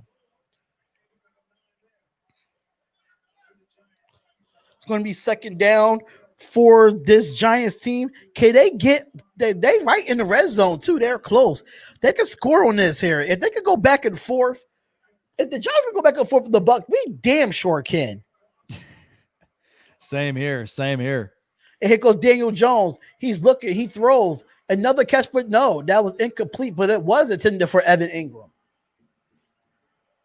Yeah, and we saw just in the previous couple plays and the replays, I mean, of course, they were showing the game against Philadelphia, but the troubles Evan Ingram had been having with those over-the-shoulder situations and not coming in with it. But that play right there, he's been making some improvement. Nice job by Evan Ingram to really just trust his hands and really make those big plays. All right, so here we go. 3rd and 11. The Giants are playing like they 6-1. They are playing like they 6-1. All right, so here goes Deion Lewis, comes in motion. Here goes the snap. Throw it to Lewis. Lewis has it. He jukes. He makes a few people miss tackles, and I don't like that play on 3rd and 11. I don't like that call by Jason Garrett on 3rd and 11. I don't like it at all. Yeah, I think at that point that's a little bit of a conservative play. You got to end up going with something else there in the cards. I mean, to me, for a field goal, like not with Tom Brady. You can't settle for field goals against Tom Brady. No, you can't. And to me, if you're going to end up going with a play that's going to get you first downs, I mean, listen, I love the slant in type plays. Just get two wide receivers to go in and force something either to the right or to the left, whoever can get open, but at least you'll cross that first down line and get yourself more momentum in that goal line. But yeah, you can't settle for 3-point field goals like this. Exactly. So now the Giants are back up 17-15. We have ourselves an interesting game on Monday Night Football. I thought this was going to be a walk in the park the way, Tom Brady's been playing, but now I don't know. Yeah, I don't know. so the Giants are staying around in this game. Oh, I think that's just, as we mentioned here before the game started, this is where the Giants have been making improvements week in and week out, and the defense has been looking very interesting. Now, we know it's not a team that, based upon the records, of course, as we see, is a team that really can, be flashy, but they, improvements week to week, I think is more than enough for me, as a coach. Right. Well, hold on. I'll be right back. I'm going to calm down real quick, but I'll be right back. All right. So right before, yo, SMIG, what's going on? What's going on, Marie Dolan? What's going on? Please, if you want to come in here and say, if you want to talk any political, you will be put in timeout. I'm letting it be known right now. You will be put in timeout if you talk any political in this chat. We're going back to football, and that's what it is. We'll put you in timeout. But before we get into anything now, let's make sure you hear a sponsor from our friendly sponsor over at Thrive Fantasy. If you are into daily sports and you like playing daily sports with MLB, NBA, NFL, and hockey, and many more, make sure y'all go listen to this and watch this and be a part of the daily fantasy sports on thrivefantasy.com. What's up, fantasy champions? Spotlight Sports Network is excited to tell you about an amazing deal from Thrive Fantasy, your place for daily fantasy sports and esports. Right now, with promo code SS Network, Thrive Fantasy will match up to $50 of your first deposit. So go to thrivefantasy.com and sign up now with promo code SS Network. That's thrivefantasy.com, promo code SS Network. So that is thrivefantasy.com. If you use our promo code SS Network and you like Thrive Fantasy and you like daily fantasy football, if you want to make up, you can make up to $50 with a $20 deposit with us using our promo code SSN Network. thrivefantasy.com. You do not want to miss that at all. And think about it, with that $50 match, you can see some of these pool plays. You can win up to $15,000 in some of these pool plays, whether it's head-to-head or roto matchups. No matter what sport goes on, these are a lot of fun pool plays. We looked at the forecasts from all these players. I loved their predictions. I thought these were really, really good.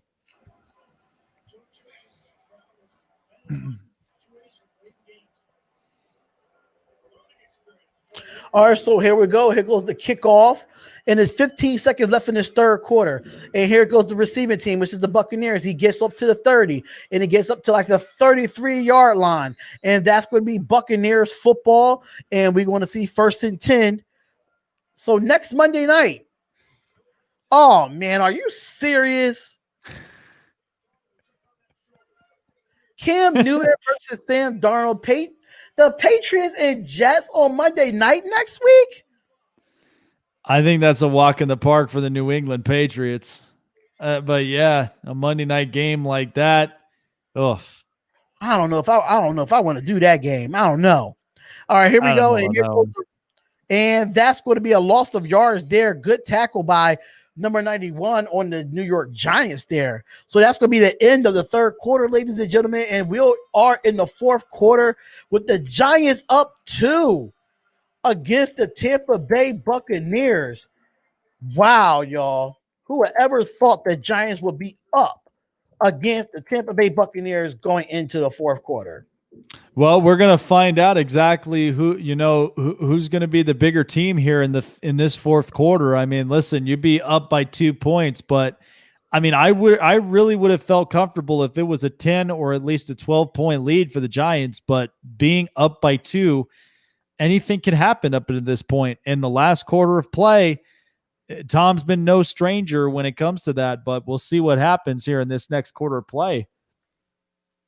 I might keep it like that. That's a little bit more better, honestly. Um, regardless of the results, Giants came to play. They sure Yeah, did. they came to play. Yeah. Kudos to Darian for his professionalism. One thing about me, Jake knows me, that I can be professional, but I can be rude as ever when it comes to people with fans in the chat. But when it comes to political stuff, I try to keep it professional as ever. I'll let people know if you even mention anything about political stuff in my chat, you will be putting time out. But if you keep doing the same thing over and over and over again, then you might see the unprofessionalism come out of me. So, as of right now, knowing that me being the owner of and the creator of Spotlight Sports Network, I'm letting it be known right now. If you spam, it's a timeout and it's a block. It's nothing else. Nope, nothing else. No exceptions, no ifs, ands, or buts about it. Yep, no ifs, ands, or buts about it. Absolutely. And that is my co-founder of Spotlight Sports Network right there next to me. So try us if you want to. Thank you. We really do appreciate it. Now, or like the infamous song as well. Try Jesus, don't try me.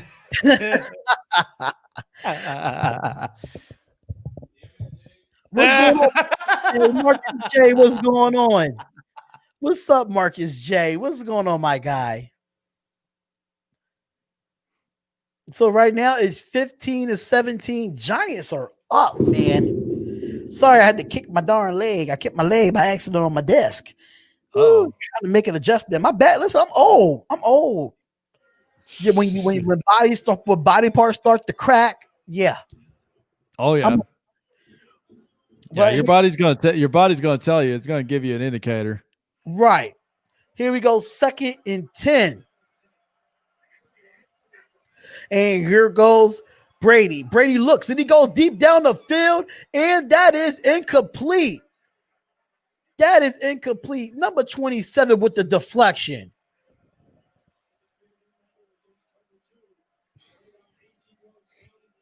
Yeah, there is no guaranteed win. No win is ever guaranteed. That's one thing you got to learn about the NFL. There is no guaranteed win.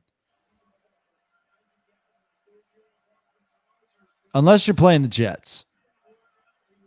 Then that's a guaranteed win.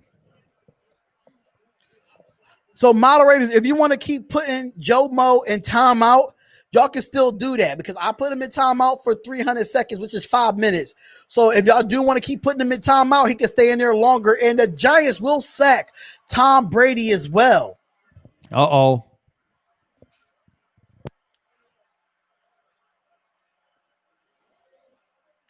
And that is a heck of a sack, a good defensive stop for the New York Giants.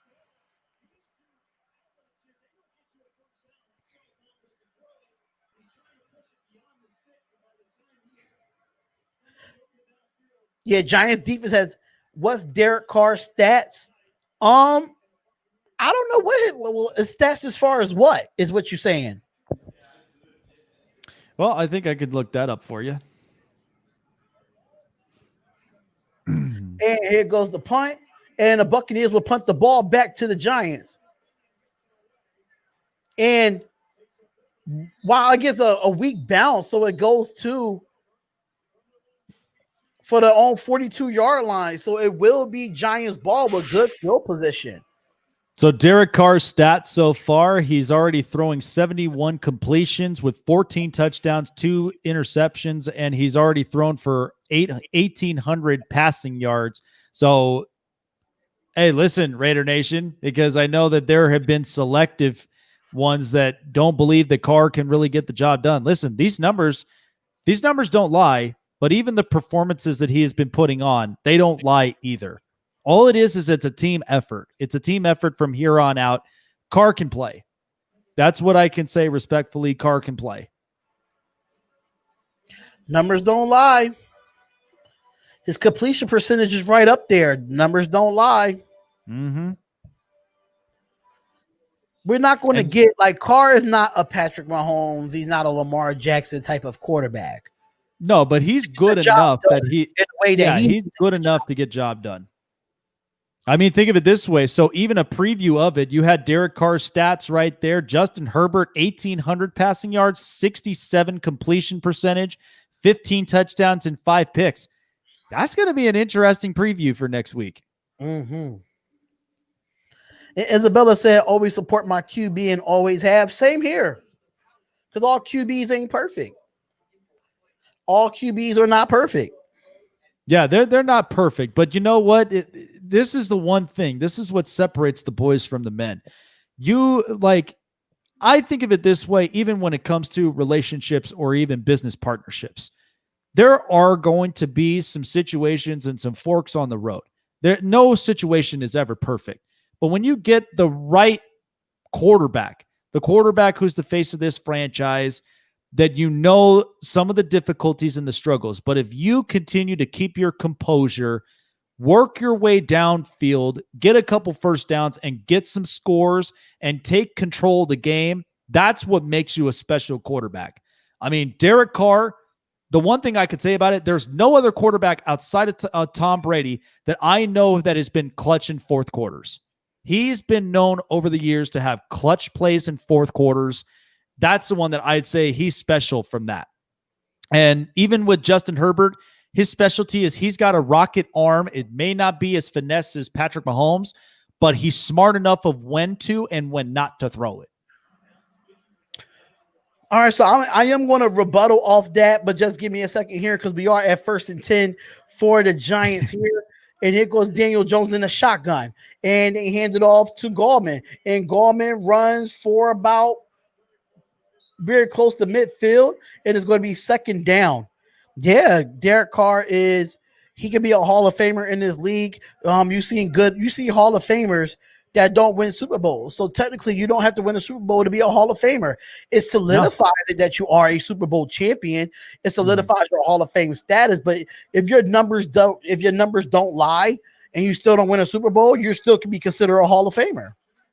And here's what's funny. I mean, talking about, quarterbacks over the years that won Super Bowls, but the stats will say one thing, but yet just kind of your demeanor as a quarterback will say another. But think about it this way. I mean, Brad Johnson, and I mean, since we're talking about the Tampa Bay Buccaneers, nobody thought that Brad Johnson would be a quarterback that would take over this league, but yet he won a Super Bowl.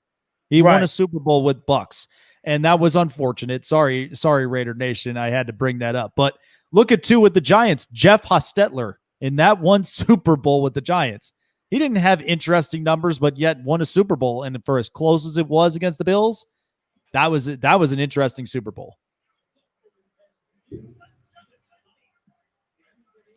But in this case, it's true. Spotlight Sports Network with that Trump 2020 stuff, he got blocked. Goodbye.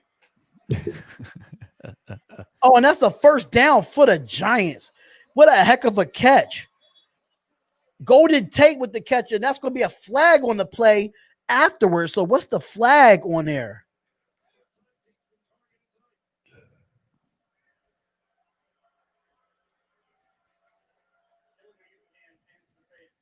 Illegal use to the hands to the face on the defense, penalties the clock, automatic 1st down. Well, there you go. A catch and furthermore.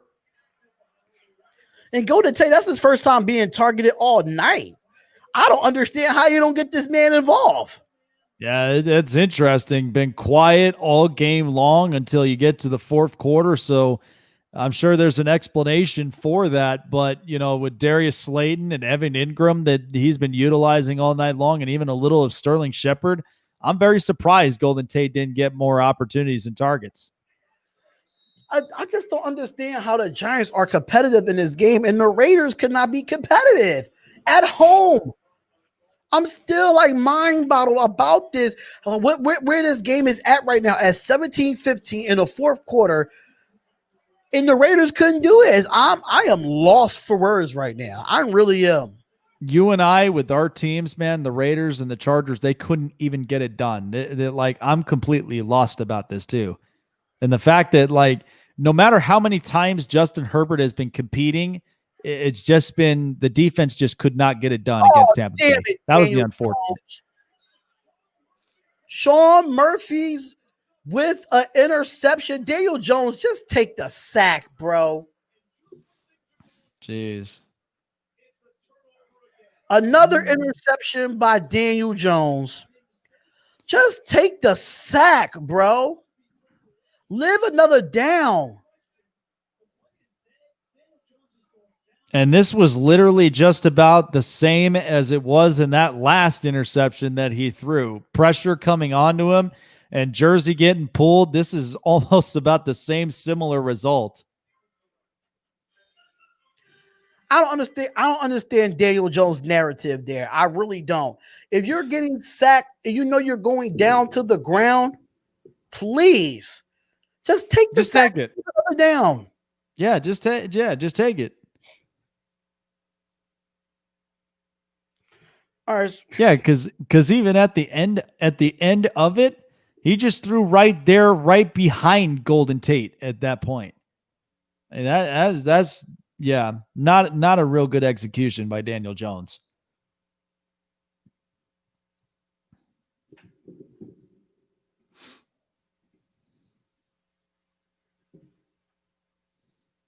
All right, so I'm about to cam down real quick. I gotta run to the restroom. Yeah, no problem.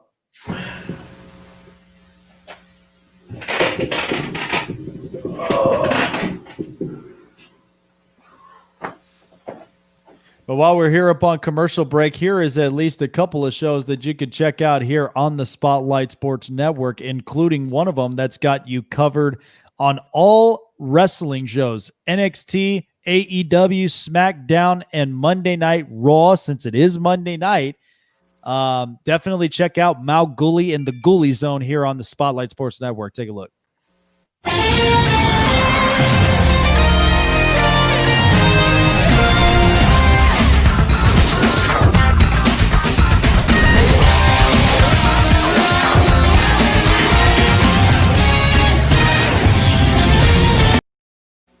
So he covers on all wrestling content here on the Spotlight Sports Network. Lots and lots of real good stuff. You don't want to end up missing the next live stream here. Definitely subscribe, hit the bell button, and check it out.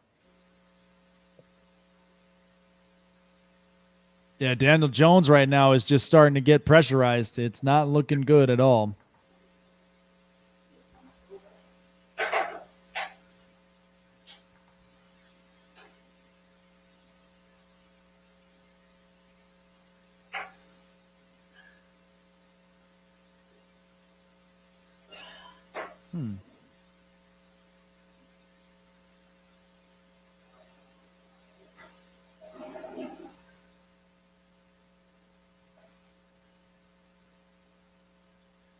Oh, man, I cannot wait for it. What's going on, A&M? Well, the score right now is 17-15 Giants over the Buccaneers here in the fourth quarter. All right. So the score is 17-15 Giants over the Buccaneers right now, and we are in the fourth quarter. So we want to really get down to the nitty-gritty on this, and that's going to be 2nd and 7 for Tom Brady and this Buccaneers offense. 3 wide receivers set, and they hand it off to Fournette, and Fournette gets pushed back to the line of scrimmage. Jake, you should apply to take over Joe Buck's spot. I've been hearing the comments over and over about that. Seriously, I'm looking into a couple of productions, man, and I'm waiting for the opportunity. I mean, hey, I'll show Joe Buck how to stay current and show him a thing or two, man. Seriously. Only if Jake was like, even if he wasn't delayed like I was, I would let him call the game, honestly. Oh, hell yeah, absolutely.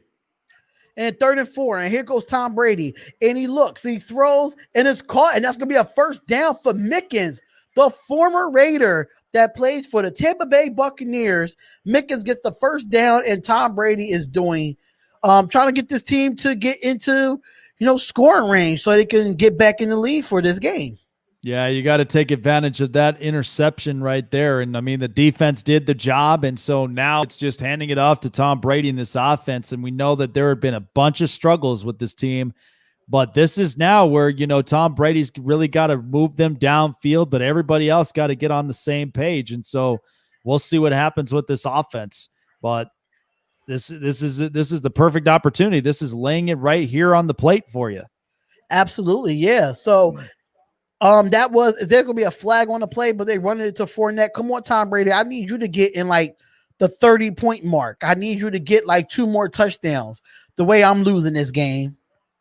Yeah, Daniel Jones messed up. He did mess up, and I think he just should have took the sack and just lived another down.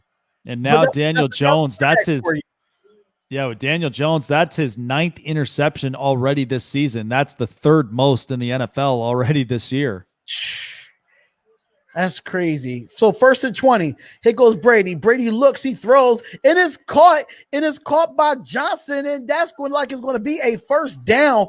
But a Giants player is down too. I don't know. It might be unnecessary roughness if he led with his helmet or not. But that's a heck of a throw by Tom Brady. Yeah, this has been unfortunate with these amount of head injuries.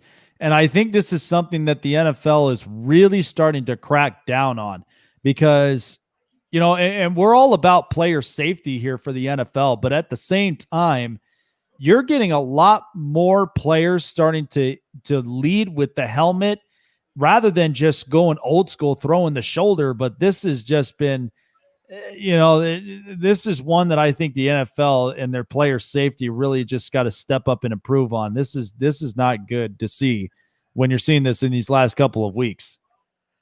Okay, so what it looks like, it might be I don't know. He led with the shoulder, but Logan Ryan's helmet hit the wide receiver's shoulder. So it was like a little, I could say like a blow for blow type of thing, but it wasn't nothing where you could call unnecessary roughness there because he definitely didn't lead with the helmet.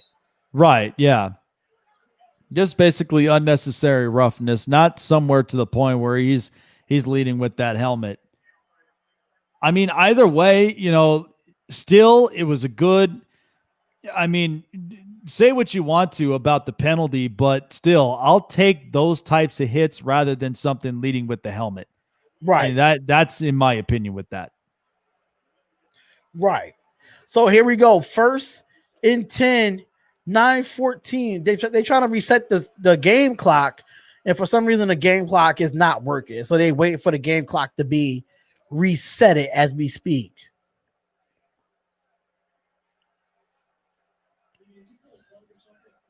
Yeah, even Tom turning around and it was really confused on that one. And well, let's hope that the time clock gets readjusted. Like it says 9:42 up there on the Titantrons and stuff, but on the actual ESPN thing, it says 0-0. So I guess we're having some issues here, technical difficulties. Yeah, a little bit of a miscommunication and mix up here, but yeah, even Tom was a little bit befuddled just looking around and what's going on? Nobody's motioning, nobody's doing nothing, and then there's your concern.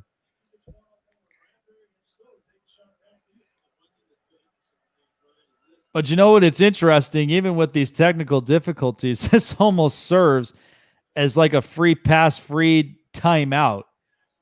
So, keep that in mind.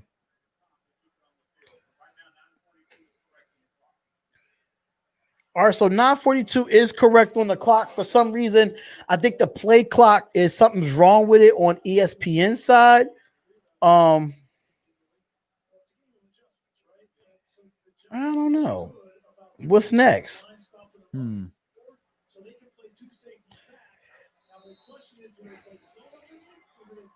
All right, so here we go. 1st and 10, ladies and gentlemen. 1st and 10, and here we go. It's a big formation. It's going to be a run play here. Nope, actually not. Here goes Brady. Get with the play action. He throws. He gives it to Cameron Brate, and that's going to be a first down and then some. And flags comes out, and I don't know, that might be a personal foul.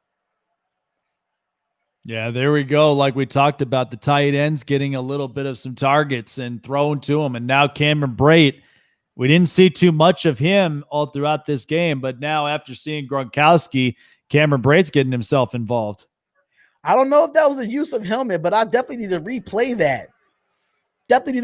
But make sure y'all go and subscribe to the channels. Subscribe to all the channels here. My God, how can I get rid of this guy, man? Like, I keep blocking him and putting him in timeout. Like, yo, somebody get him out of here. Like, seriously. All right, allow me to do the good old-fashioned Hadouken.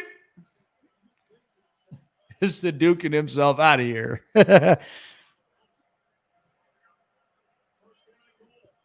Like, my God, I'm trying to get him to stop. Like, just get out of here with that. And that might be caught by Mike Evans, and that might be a touchdown.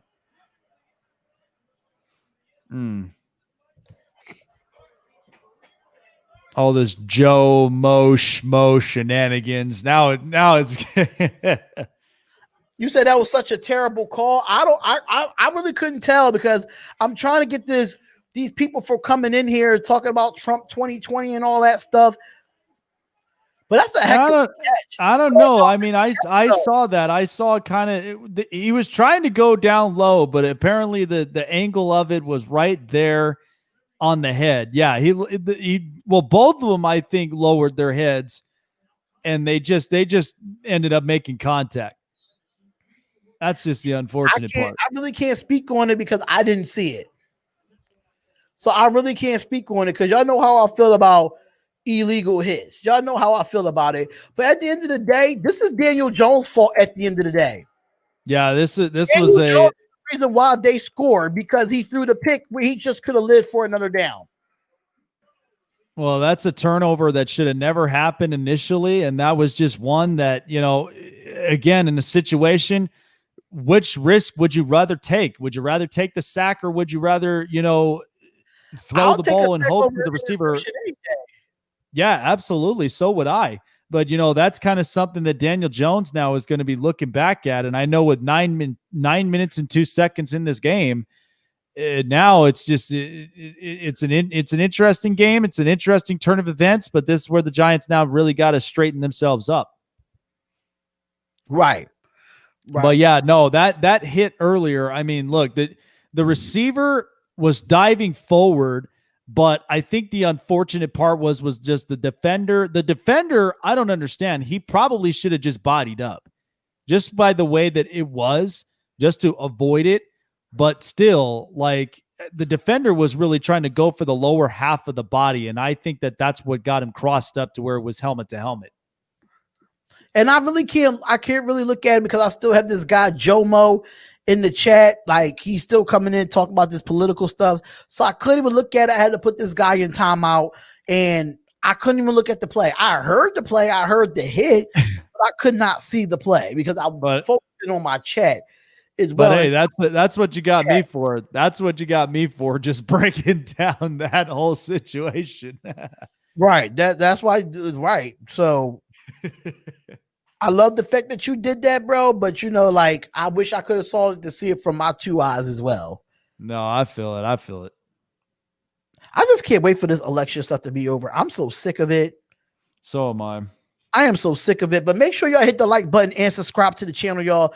Subscribe to the channel. We are live as the Spotlight Raiders Talk, Spotlight Sports Network, and the Snake Sports Talk Show, all live right now on our social media platforms for Monday Night Football. We will be doing this for Thursday Night Football as well. So you definitely want to stick around for Thursday Night Football. And then Friday, we have our Raiders and Chargers showdown. So it's going to be interesting to see that. And then Sunday, we have Raiders and Chargers live play-by-play and reactions. That's going to be a great fan base there for both Raider Nation and the Bolt Up and Bolt fam. Yep, Bolt fam up over here. I got to make sure that I kind of get it all prepped up, man. I got my autograph hats, I got my Charger blanket. I got to get something here just to ensure that, hey, I'm repping up my side of the table, and then you got the Raider Nation over there with their silver and black. But you know what? At the end of the day, that's where we lie at with both these tables. Just got to rep them up. Right. And here goes the knee. They take the knee, and that's going to be Giants ball. So let's see what the Giants could do with 9 minutes and 2 seconds left here. The most TD passes of all time Tom Brady at 559 now. Yep. Well, they're right back and forth this every week. Mm-hmm. Peyton Manning just can sit on the bench while Tom Brady and Drew Brees go back and forth on touchdown. Brady and not to mention another real good Hall of Famer. I seen the picture in the chat, but I need to see the play. The picture's not going to really do me any due diligence. I got to see the actual play. He's got to see it in full motion. Yeah, I got to see it in full motion. But no, I mean, another great Hall of Fame quarterback, Brett Favre. I mean, you also talk about another guy who was big on touchdowns as well. And so you talk about those top quarterbacks there. Yeah, it's a back and forth battle. So both surpassed Brett Favre. So they're going back and forth this year to get it. Who's the all-time leading touchdown passer? Yeah, I think this is going to be fun. And I guess you can kind of say this is all a tug-of-war matchup until – somebody says uncle or something like that, and so this is actually kind of a fun battle to watch here with both these quarterbacks.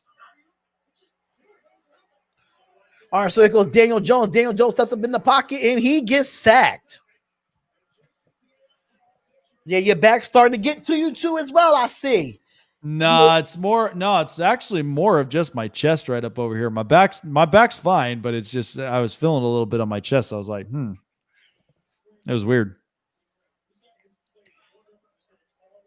But yeah, up to this point, the Giants, they cannot afford mistakes right now at this point.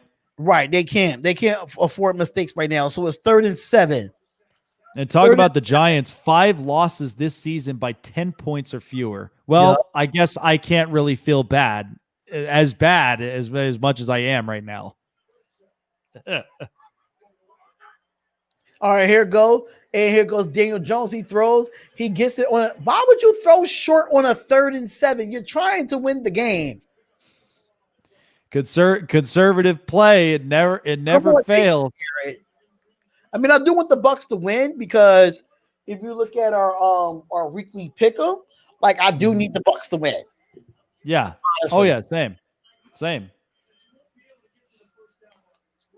Speaking of that, let me look at that right now. Jason Pierre-Paul, 58.5 sacks with the Giants from 10 to 17, and then 27.5. So he has not skipped a beat as being the edge rusher here. Such a fun player to watch.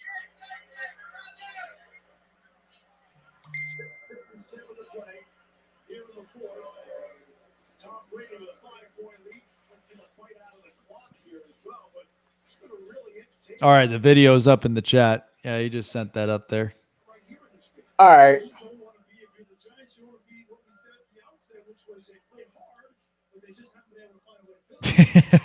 Yep. Oh, yeah, we already know the vibe right now with Daniel Jones, Fierce Raider. Yeah, he's definitely missing a lot of points. Yeah, Tom Brady, I'm disappointed in you right now because I'm about to lose in fantasy because you ain't playing up to your par. I need you to throw another touchdown or throw at least 300 yards or something. Come on, Tom Brady. 1st and 10. Here goes the handoff. You give it to LeGarrette Blount. Forget about giving it to LeGarrette Blount. Throw the damn football. Throw the damn football. That's just how I feel. I'm sorry. I'm just doing it for fantasy. Sorry to say, I'm doing it for fantasy. Right. Yeah, absolutely. Yeah, we're trying to win our games as well, not only just this football game. All right, I need to see it from a different view. Yeah, that's a bad call. See how I'm doing here on the points. So both helmets hit each other. Lord. That's a first down, and that's the first down to Gronk, I think. Oh my God, that was a bullet by Tom. I think that's one of his best throws of the year. Oh, that thing locked on target. Yeah, the Bucs do have momentum. But at the end of the day, that's a bang bang hit. Yeah, that I thought was a bang bang hit. Yeah, it's bang bang. I agree. And like I said, it was all just position on that play. That's truly all it was just the position of where they were sitting at. And when that play happened, and that's all really you can say. Right. Brady didn't lead with his helmet. I don't think he led with his helmet, but how sway, I don't know. I don't think he led with his helmet though. No, he was just basically trying to push forward to, get more yardage. But that's where the Giants player really kind of set himself up. He was just trying to go for the legs instead of just bodying up. Right. Absolutely. All right. So here we go. 2nd and 12. And here goes the run by Fournette. If Fournette gets a few yards there, and they're going to be a 3rd down. So Tom Brady, are you going to throw the ball this time? Because I need it. And I need to get the 30 likes on the Spotlight Raiders talk. What the heck is going on here? Shoot, we need to get right now. Seriously. We need to get 500 people in this live chat right about now. Because if I ended up doing that. What is going on? My God. 3rd and 7. Listen, I'm not egging it on, man, but seriously, I had over close to 3,000 viewers on YouTube and 500 people were in the chat in that game against the Chargers. Like, come on now. That was ridiculous. Brady throws, he goes, and that might be a flag on James Bradbury. So it might be pass interference, but I have to see the replay on this because I don't know if this was a pass interference or not.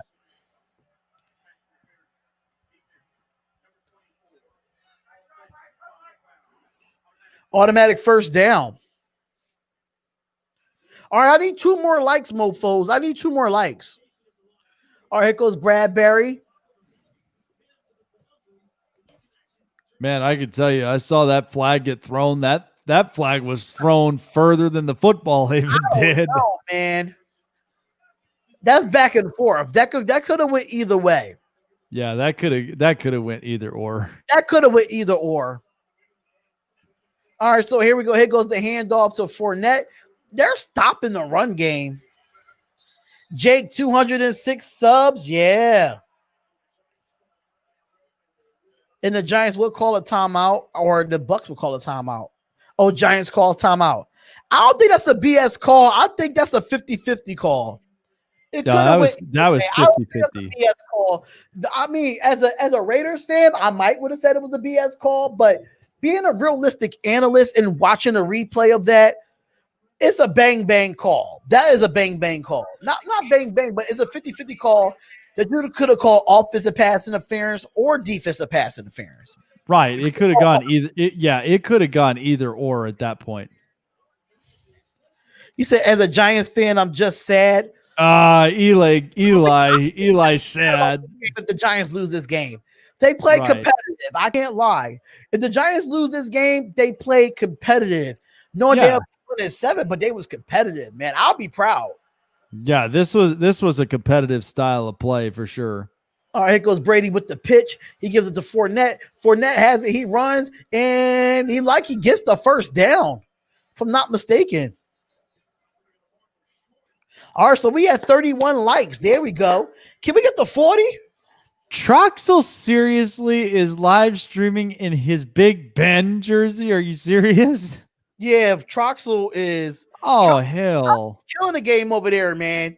He's killing the game over there. He got 969 people watching. Listen, I can only envision what Sunday's game is going to look like with the Chargers and Raiders. Listen, if I put up 500 in the chat in this past Sunday, imagine how much we put in Sunday's game.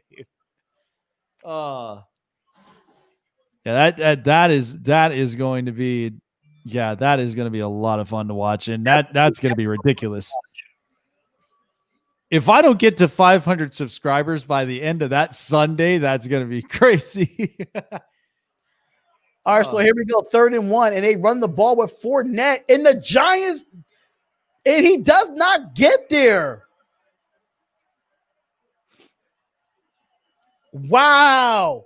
They Would they go for it on 4th and 1, or are they going to punt the football? We might have something interesting here.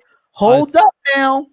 I think knowing Tom, you're gonna go with your gut. 4th and 1. If that's all you need is just that 1 yard, it's gonna be interesting. The yard is kind of long though. Yeah, that yard is kind of long. All right, Giants. Let's see what you made of here. Oh yeah, Sunday Night Football. I gotta see if I'm gonna be able to do that game because Raiders play at 4, so I might do back-to-back games. Depending on how I feel. If the Raiders lose, I might say no. If the Raiders lose, I might say no. Oh, come on now, man. You're the only one that's holding momentum here. I have to be the one that has to be dealing with this crap. Listen, I've already ranted about it. You helped me with my video, dude, and you already seen my frustration all throughout that last game, man. That's why I'm like the Raiders have the momentum. Are they going to go for the field goal here? Oh, wow. 38-yard attempt. Can the Giants get a block here? Okay, I think this is going to send a message a little bit to the Giants offense and Daniel Jones. That is good. That is one that right now, if you're Daniel Jones, the one thing you should reserve in your mind at this point, because the Bucs now, they're handing you this one. I'll be honest, they're handing you this one because going with a field goal, now this is where Daniel Jones really has to take advantage and he really has to shine with 3:40 left in this game. You can't tell me that you can't capitalize with a team that just kicked a field goal. You've seen teams do this almost all the time. All the time.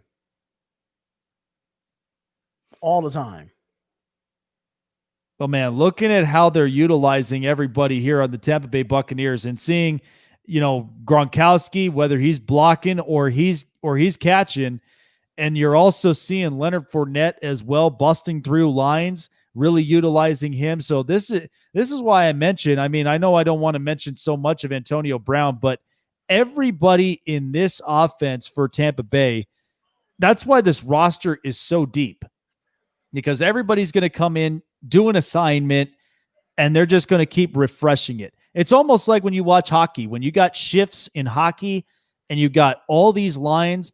That's how the Tampa Bay Buccaneers have really been playing the season. They've got 1 line, 2 line, 3 lines, and then everybody's going to do a job and refresh, reload.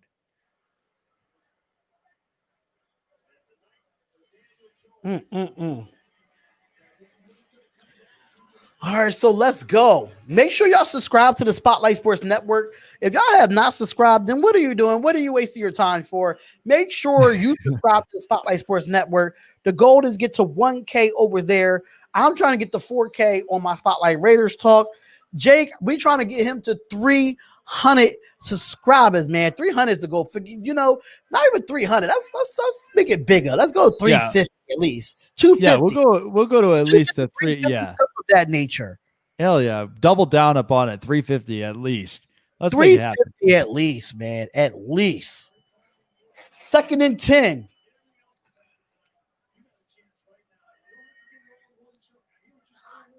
All right, here goes Daniel.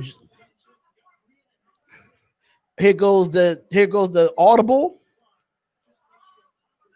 And here goes you run the ball with 3 minutes left in the game and you're down 25-17. I don't get it. Wow, an interesting stat tonight that Daniel Jones, he's been blitzed on of at least 73% of pass plays. And that's the most by any quarterback this season. And you talk about all these quarterbacks getting pressurized. Look, Joe Burrow's had his moments.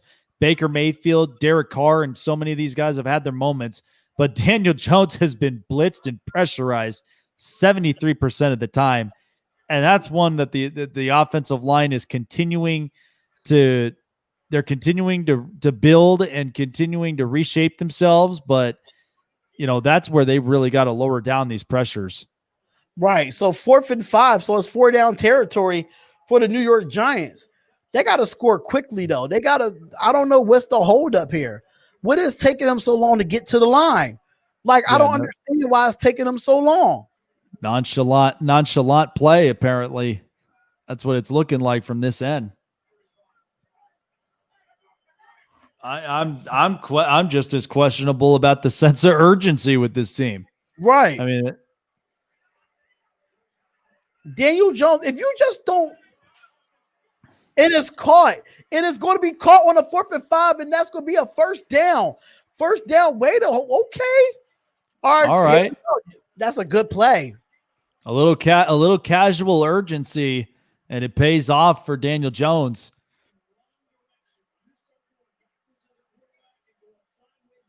All right, y'all wasting time. You hear him yelling, let's go, let's go, let's go. Here goes Yeah, Daniel you got to Jones. keep going.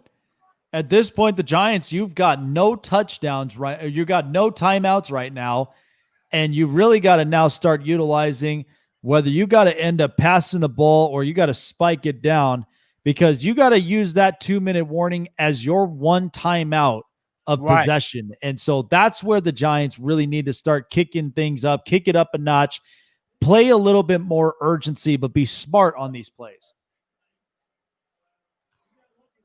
2nd and 10. Because the first play was batted down by the defense. Yeah, and there was a good opportunity. Look, just before that pass was batted down. But that play right there, again, Daniel Jones it's like he just put himself in danger the second that Ndamukong Suh came around, and he just kind of strips himself off that block. And, and Daniel Jones just kind of moved right into the bad spot to allow Suh to make that pressure. False start on the offense. Like, y'all push yourselves back now.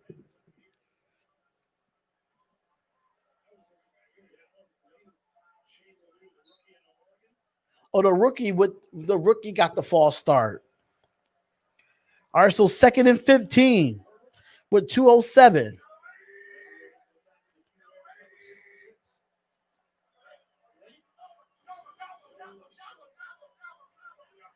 All right, so here we go. And here goes the snap. Here goes Daniel Jones. Daniel Jones drops back. He looks. He steps up in the pocket, and he's going to run. And he runs, and he tries to run for the first down, but he gets out of bounds. So, like, it's going to be a first down. And it takes us to the 2-minute warning on that as well. So 2-minute warning, what Daniel Jones could do here, ladies and gentlemen. 2 minutes of clutch. 2 minutes of clutch play. That's what the Giants are needing. So this is going to be interesting to see. I don't care what y'all say. I'm going to munch on my Funyuns. If I'm smacking in your ear, I don't care. Funyuns it is. Oh, that was a good run right there. That was a real good run of Daniel Jones. But at least I can say this. He was definitely seeing his spot, and he was seeing the opportunity that's open. So, a little bit of Tom Brady right there pointing the finger of who needs to do their job right up over there. So, right. Giants don't want to win. They want to win. Daniel Jones had too many turnovers for them to win this game. They want to win, but they got to play smart. Mm-hmm. That's the way they have to play it. I just don't understand why under 5 minutes in the game and you're down 25-17. Why would you run? I don't know about this either. Well, I mean, in a sense, I mean, still, it was a play that I can say needed to happen, but I mean, still, you again, you got all the cards in your hands, and so that's where, for the offense and with Jason Garrett, I mean, you really kind of have to look at it from either or perspective, but it is something better than nothing. Yeah. I don't know.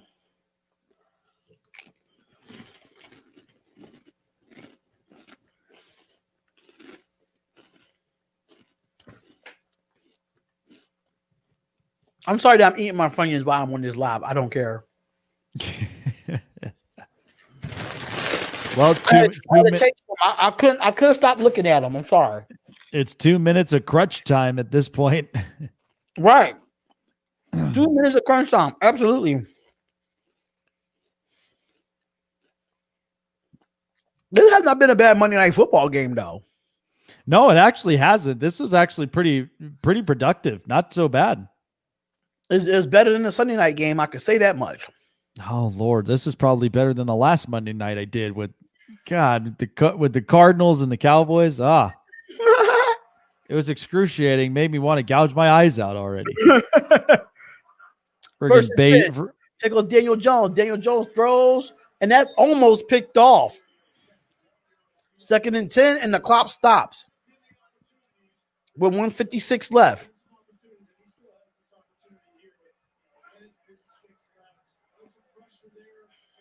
I don't know what throws that Daniel Jones is making. Yeah, I don't know either. These are some very, very questionable throws. All right, so it goes Daniel Jones, and that is going to be a sack by the Buccaneers. Ndamukong Suh with the sack. All right, well, that defensive front line is still staying solid. So, yep, this is a point where you're in a position as Daniel Jones you do not want to end up being in, but this is exactly where you really need to make a clutch play, and you need to make it fast. What's good, Water King? What's going on, bro? Here goes Daniel Jones. He throws, and that's almost picked off again. Now it's 4th and 16. What's going on, Water King? He's like, that laugh, though. Leave my laugh alone, man. My laugh is weird, but leave me alone. Leave me alone, Water King, but I love you, though.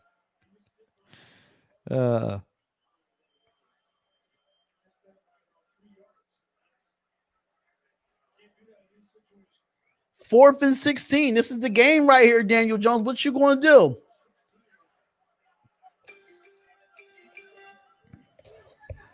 They didn't draft you in the first round for no reason.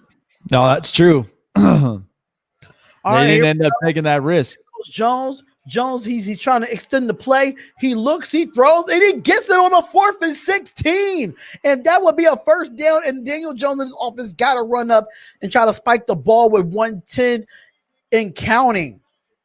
They're going to have to spike the ball here or something. Wow, that right there, that it's moments of grit like that. A throw that, you make a play. Nice job by the Giants and nice job by Daniel Jones. But that's a moment of grit right there. You found the opportunity, but now you're deep down into the zone. You're almost making it there into the red zone. So now this is where you got to keep on pounding and keep on pounding through. Nicely done. All right, so that's going to be thrown away. So with 33 seconds left, but he gets it on a 4th and 16. I was not expecting that. No, and you know what? That's just the sure sign of grit. I know a lot of people can't really say so much about Daniel Jones. That's because again, he's a Chinese puzzle. You can't figure him out. You can't even you really can't even think of anything. But at the end of the day, I look at plays like this. This is the kind of stuff you really enjoy seeing as a head coach. The fact that the pressure's all in his face. That is caught. What a hell of a catch by Golden Tate. And that is touchdown Giants. Wow. What a hell of a throw and a hell of a catch by Golden Tate with a 19-yard reception. And they are going to go for 2, ladies and gentlemen. They are going to go for 2. At that point, what do you got to lose? You just come away with a big-time play. What a throw and what a catch by Golden Tate. What do you got to lose if you're the Giants up to this point? Oh, that was nasty. But most of all, I mean, look at the reach and just look at the hands that Golden Tate put up. That is very athletic and very impressive. Here we go now. Here we go. Go for 2. And Tampa Bay is going to take a timeout. Wow, ladies and gentlemen. Wow, we have ourselves a game. We've got a game for sure. That hop Oh, man. And he got it on 2 4th downs on this drive. 2 4th downs on this drive. 2 4th downs, 4th downs up on here. 3 for 6 the Giants are on 2-point conversions attempts since 2019, and they were all on passing plays. Oh, Golden Tate went up and got that. That was nasty. Yeah, the hop, the hands, and this is funny. Brady, like, are you freaking kidding me right now? You see Brady's face? Yeah, it's almost as if he's seeing a mirroring image of Eli Manning again. All right, so here we go. Here goes for 2. Can the Giants get it here? And here goes Daniel Jones. He rolls out. And it's a flag on the play. And the flag is on the play. Daniel Jones threw it to Dion Lewis, and that is going to be a flag on the Tampa Bay Buccaneers. Oh, my God. Oh, my. What a turn of events right there. Late. My goodness. Holy cow. He threw that ball too late. But this is crucial here. We don't know what's going to happen with this flag, but this is going to be crucial here. Yeah, that's going to be crucial. Wow, but Antoine Winfield Jr. right there on Dion Lewis. Oh, my. Yeah, that is a crucial call that even Bruce Arians is looking at this, and he has no idea. Refs are huddling up right now, so we don't know what's going on. Like, what? Yeah, he has no idea what happened here. He has no idea what to think of on that play right there. Jerry Cola, no, AB is not playing in this game. Nope. There is no foul on it, so it's an incomplete pass, and the Buccaneers will win this game. Wow. And talk about that. Talk about dodging a massive replay of this. Daniel Jones should have been through this football. Yeah. He either should have thrown that football at the right time, or he should have just gone with a different option. But it's always those matters of seconds right there. Always those matter of seconds. I'll get a phone call. Hold on. Wow. I don't know who this was just calling me.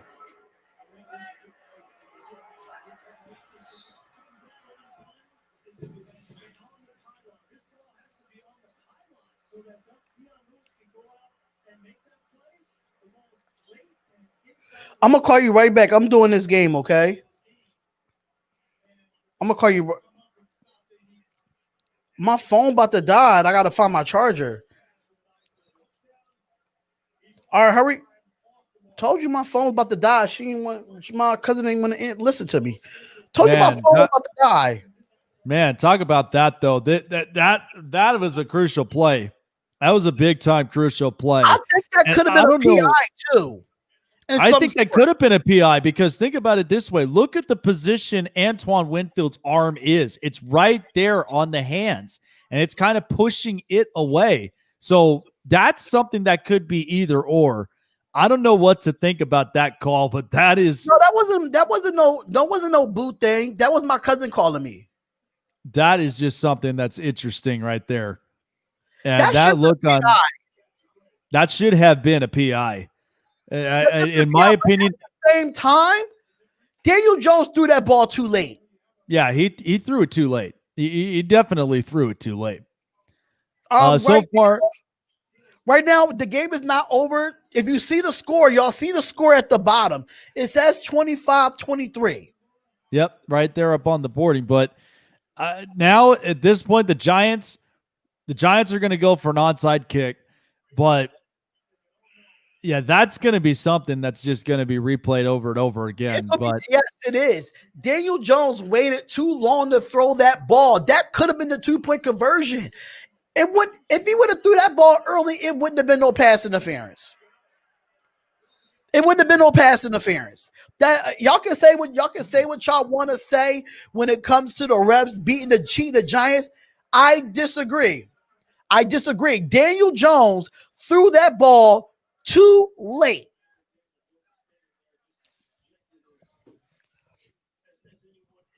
Yeah, that was one that, again, he threw that ball too late, but at the same time, he should have just gone with a different option if that option was not working. but that option was there. That's what I'm saying. I don't think the option was there. Game. I'm sorry. The Giants played to the end. They did. I don't think so. They did play to the end. Yes. Listen, look at how close that score is at 2 points. That is a hard-fought game. That is a hard-fought game. It wasn't a fix. I don't think it was a fix. I disagree. I think this game was not a fix. I think this game was a good game. They fought to the end. Even though some plays did not go the Giants' way, they still made it. They still made it a game. At the end of the day, Daniel Jones got to throw that ball on the money. Once you get the snap, you throw that ball.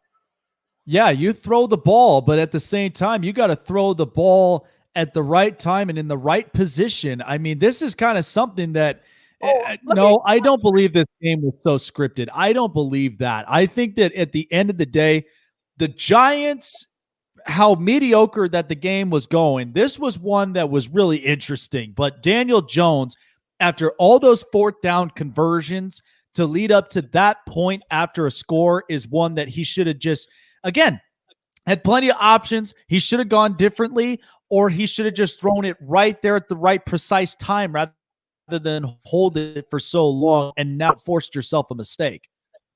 Exactly. And how I feel about it is people say, oh, the Buccaneers got away with this. Well, yeah, they got away with a game. But at the end of the day, Daniel Jones, he's in the shotgun.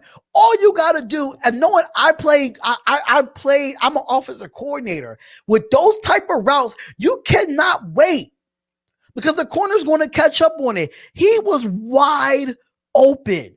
Yeah, wide open. And yeah, that's just, yeah. Florida boy about that, but they still played the game. Even though the rest wasn't on their side, they still played the game. And they still was able to lose this game by 2. This game could have been a blowout if that was the case. They still played, even though they were. And you know what? And the one takeaway that I will say, though, and this is where, everybody has these questions and concerns about Daniel Jones and his gameplay. Look, if I had the right answer, I would tell you, but I don't, and you just saw it all throughout this game, how his decision making and the flow of the offense, it's just words really can't describe it. But still, those fourth down conversions was really key in keeping this team going. But at the end of the day, they fall themselves short, and that's the end of it. That's the end of it, and the Buccaneers walk away with it. And people saying that I don't think the Giants got cheated. Daniel Jones played a good game. I don't think he played a good game.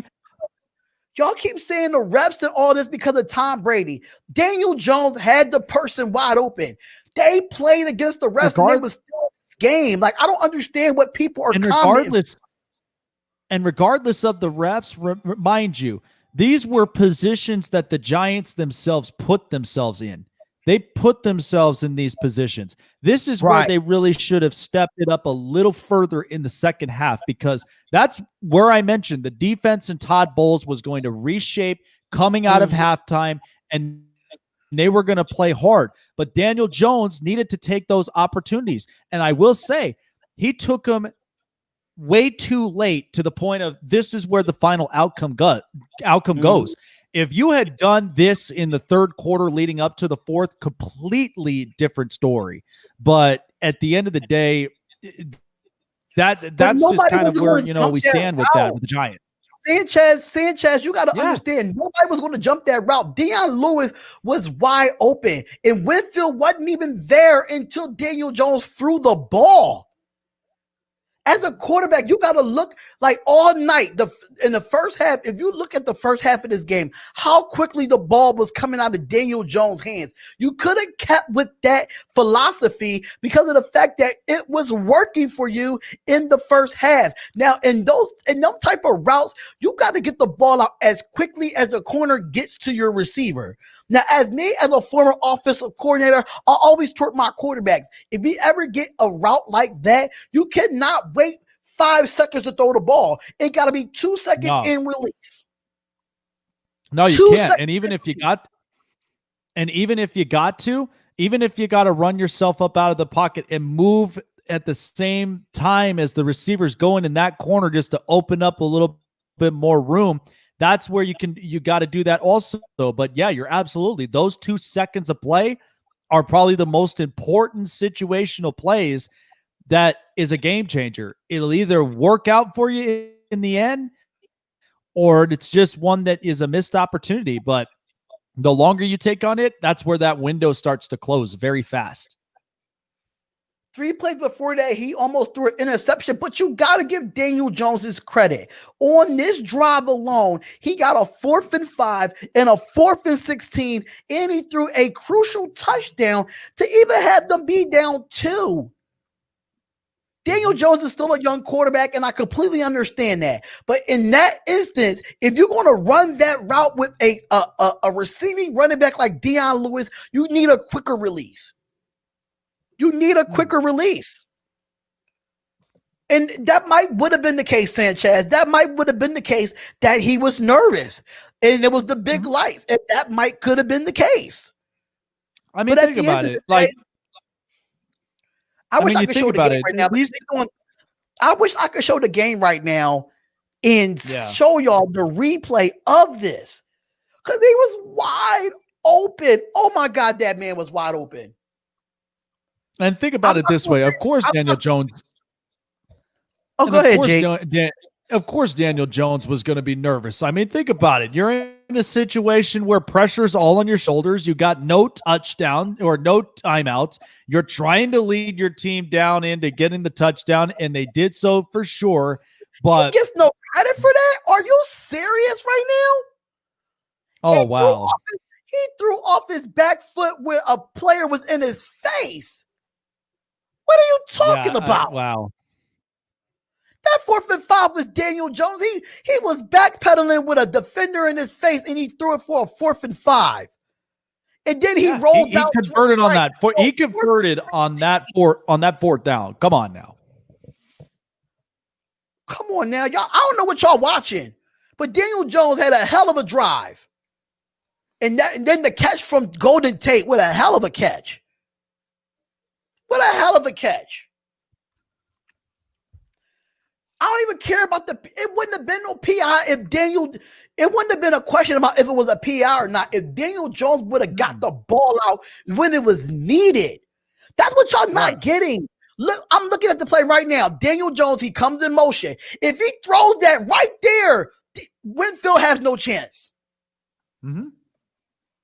If he throws it right before Dion Lewis throws, look, and then think about this. You got to look at Dion Lewis. Dion Lewis stopped running. Right.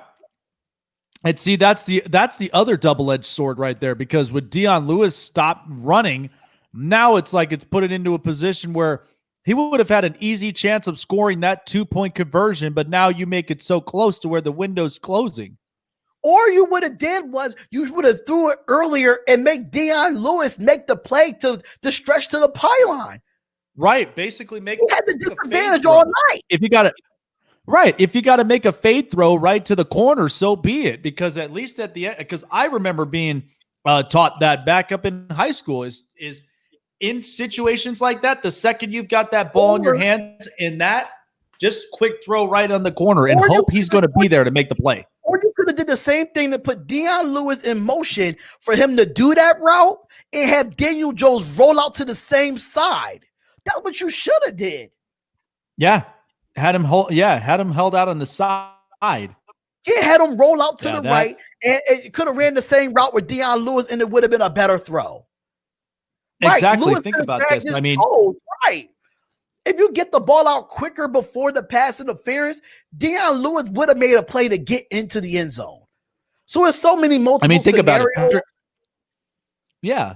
And think about it. Patrick Mahomes does this all the time with his offense, that when he gets situations close to it, he's going to run with his offense and find ways to get him open and get it the touchdown or the conversions. Right. Right. So even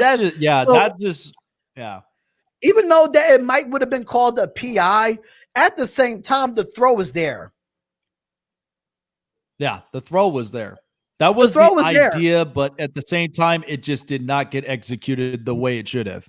Right. I think Daniel Jones will look back at it and he will look at it on film and be like, damn, I should have threw this earlier. Yeah, absolutely. This game is going to teach him. But again, you can't mistake the fact of, look at the score at 25-23. That was listen, I'll take a score like that than getting boat raced. In the game. Who would have thought that the Giants would score 23 points and on top of that be competitive in this game, even though that the rest wasn't even on their side? And think about it this way here. And think about it this way here, since we're up here on post game, that the talk of it was definitely that defense. That defense kept the Giants within the game. And that's just something that defensive front line was really causing problems for Tom Brady, but not to mention, too, a little of that run game. But even so, I mean, look, Blake Martinez, he came out, he had a heck of a game in his position, but even the secondaries followed along with him. The Giants were able to stop the Buccaneers offense for as much as they possibly could. And then it left it for the Giants to go and make that score. But as I mentioned before, the field goal that the Tampa Bay Buccaneers settled for, they could have easily waved that off and could have gone for a touchdown. But the fact that they waved it and went with a field goal, that gave the opportunity for Daniel Jones to march downfield, get the Giants within scoring position, score the touchdown, and then to the point where if that play was executed at that right time, get it distributed, then that could have been a tie ball game. It could have been an overtime. Okay, so now I see it in slow motion with this PI. You really can't call a PI if the ball, you can tell the ball was throwing behind and he threw it too late because the ball hit Antoine Winfield. But look at too, if you... It hit Antoine Winfield, so I don't even think this was a PI. I don't think so. Yeah, but look at it this. But wait.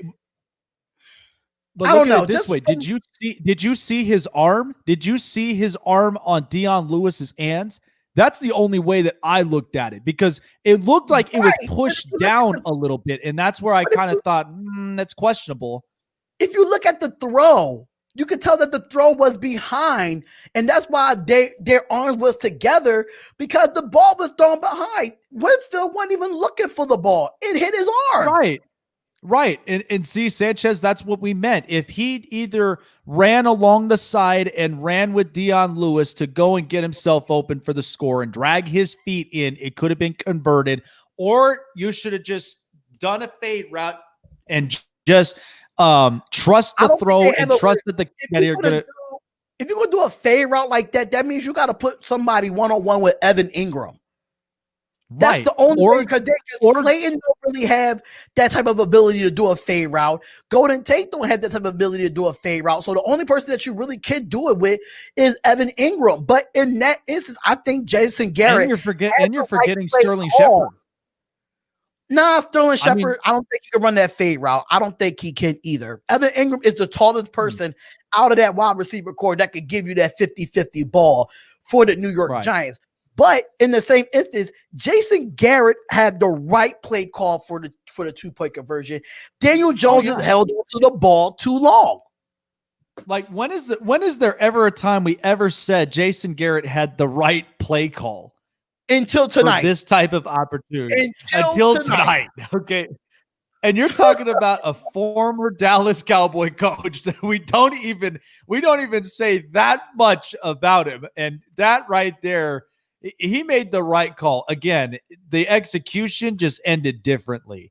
Right. That's where I'm like, I could envision that of those possibilities, but the execution was too long of a throw, and it was thrown behind, and that was just the end result. Again, there's nothing really you can argue about it. You could go about PIs all you want and all this other stuff, but at the end of the day, this was the right play call. The execution was not the way it should have gone.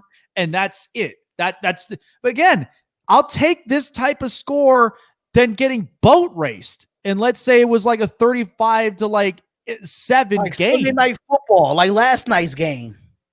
Like, look, at least the Giants had some life in them than the Jets did. Let's just be honest and real. Okay, of all New York teams, the Giants fought in this game. The Jets just gave up on themselves.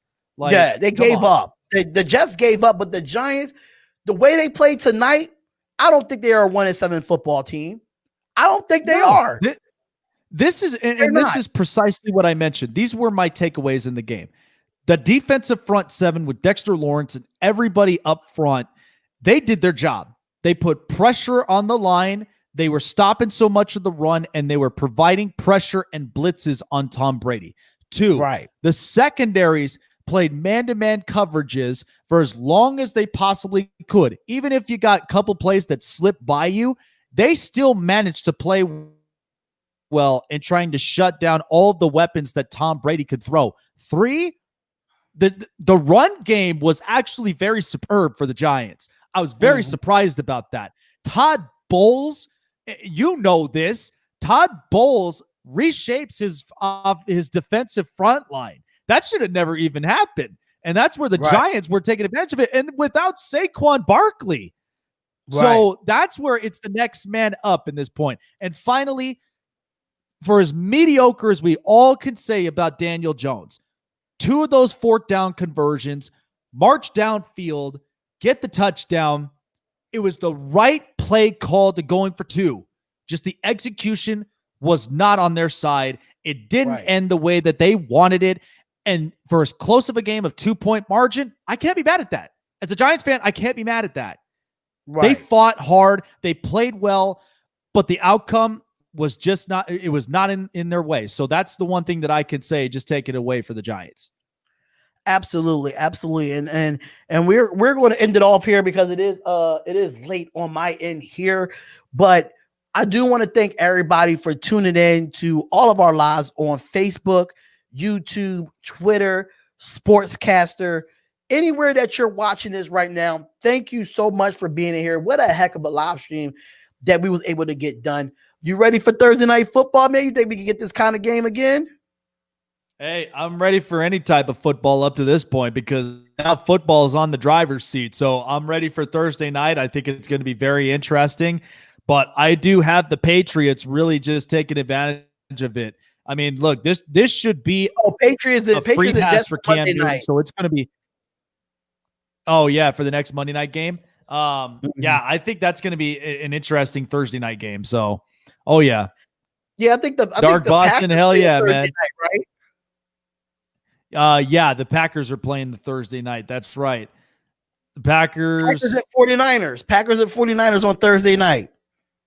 Yeah, Packers and 49ers. So I'm expecting Aaron Rodgers to rebound himself. And listen, the 49ers, they're without Jimmy G. They're without George Kittle.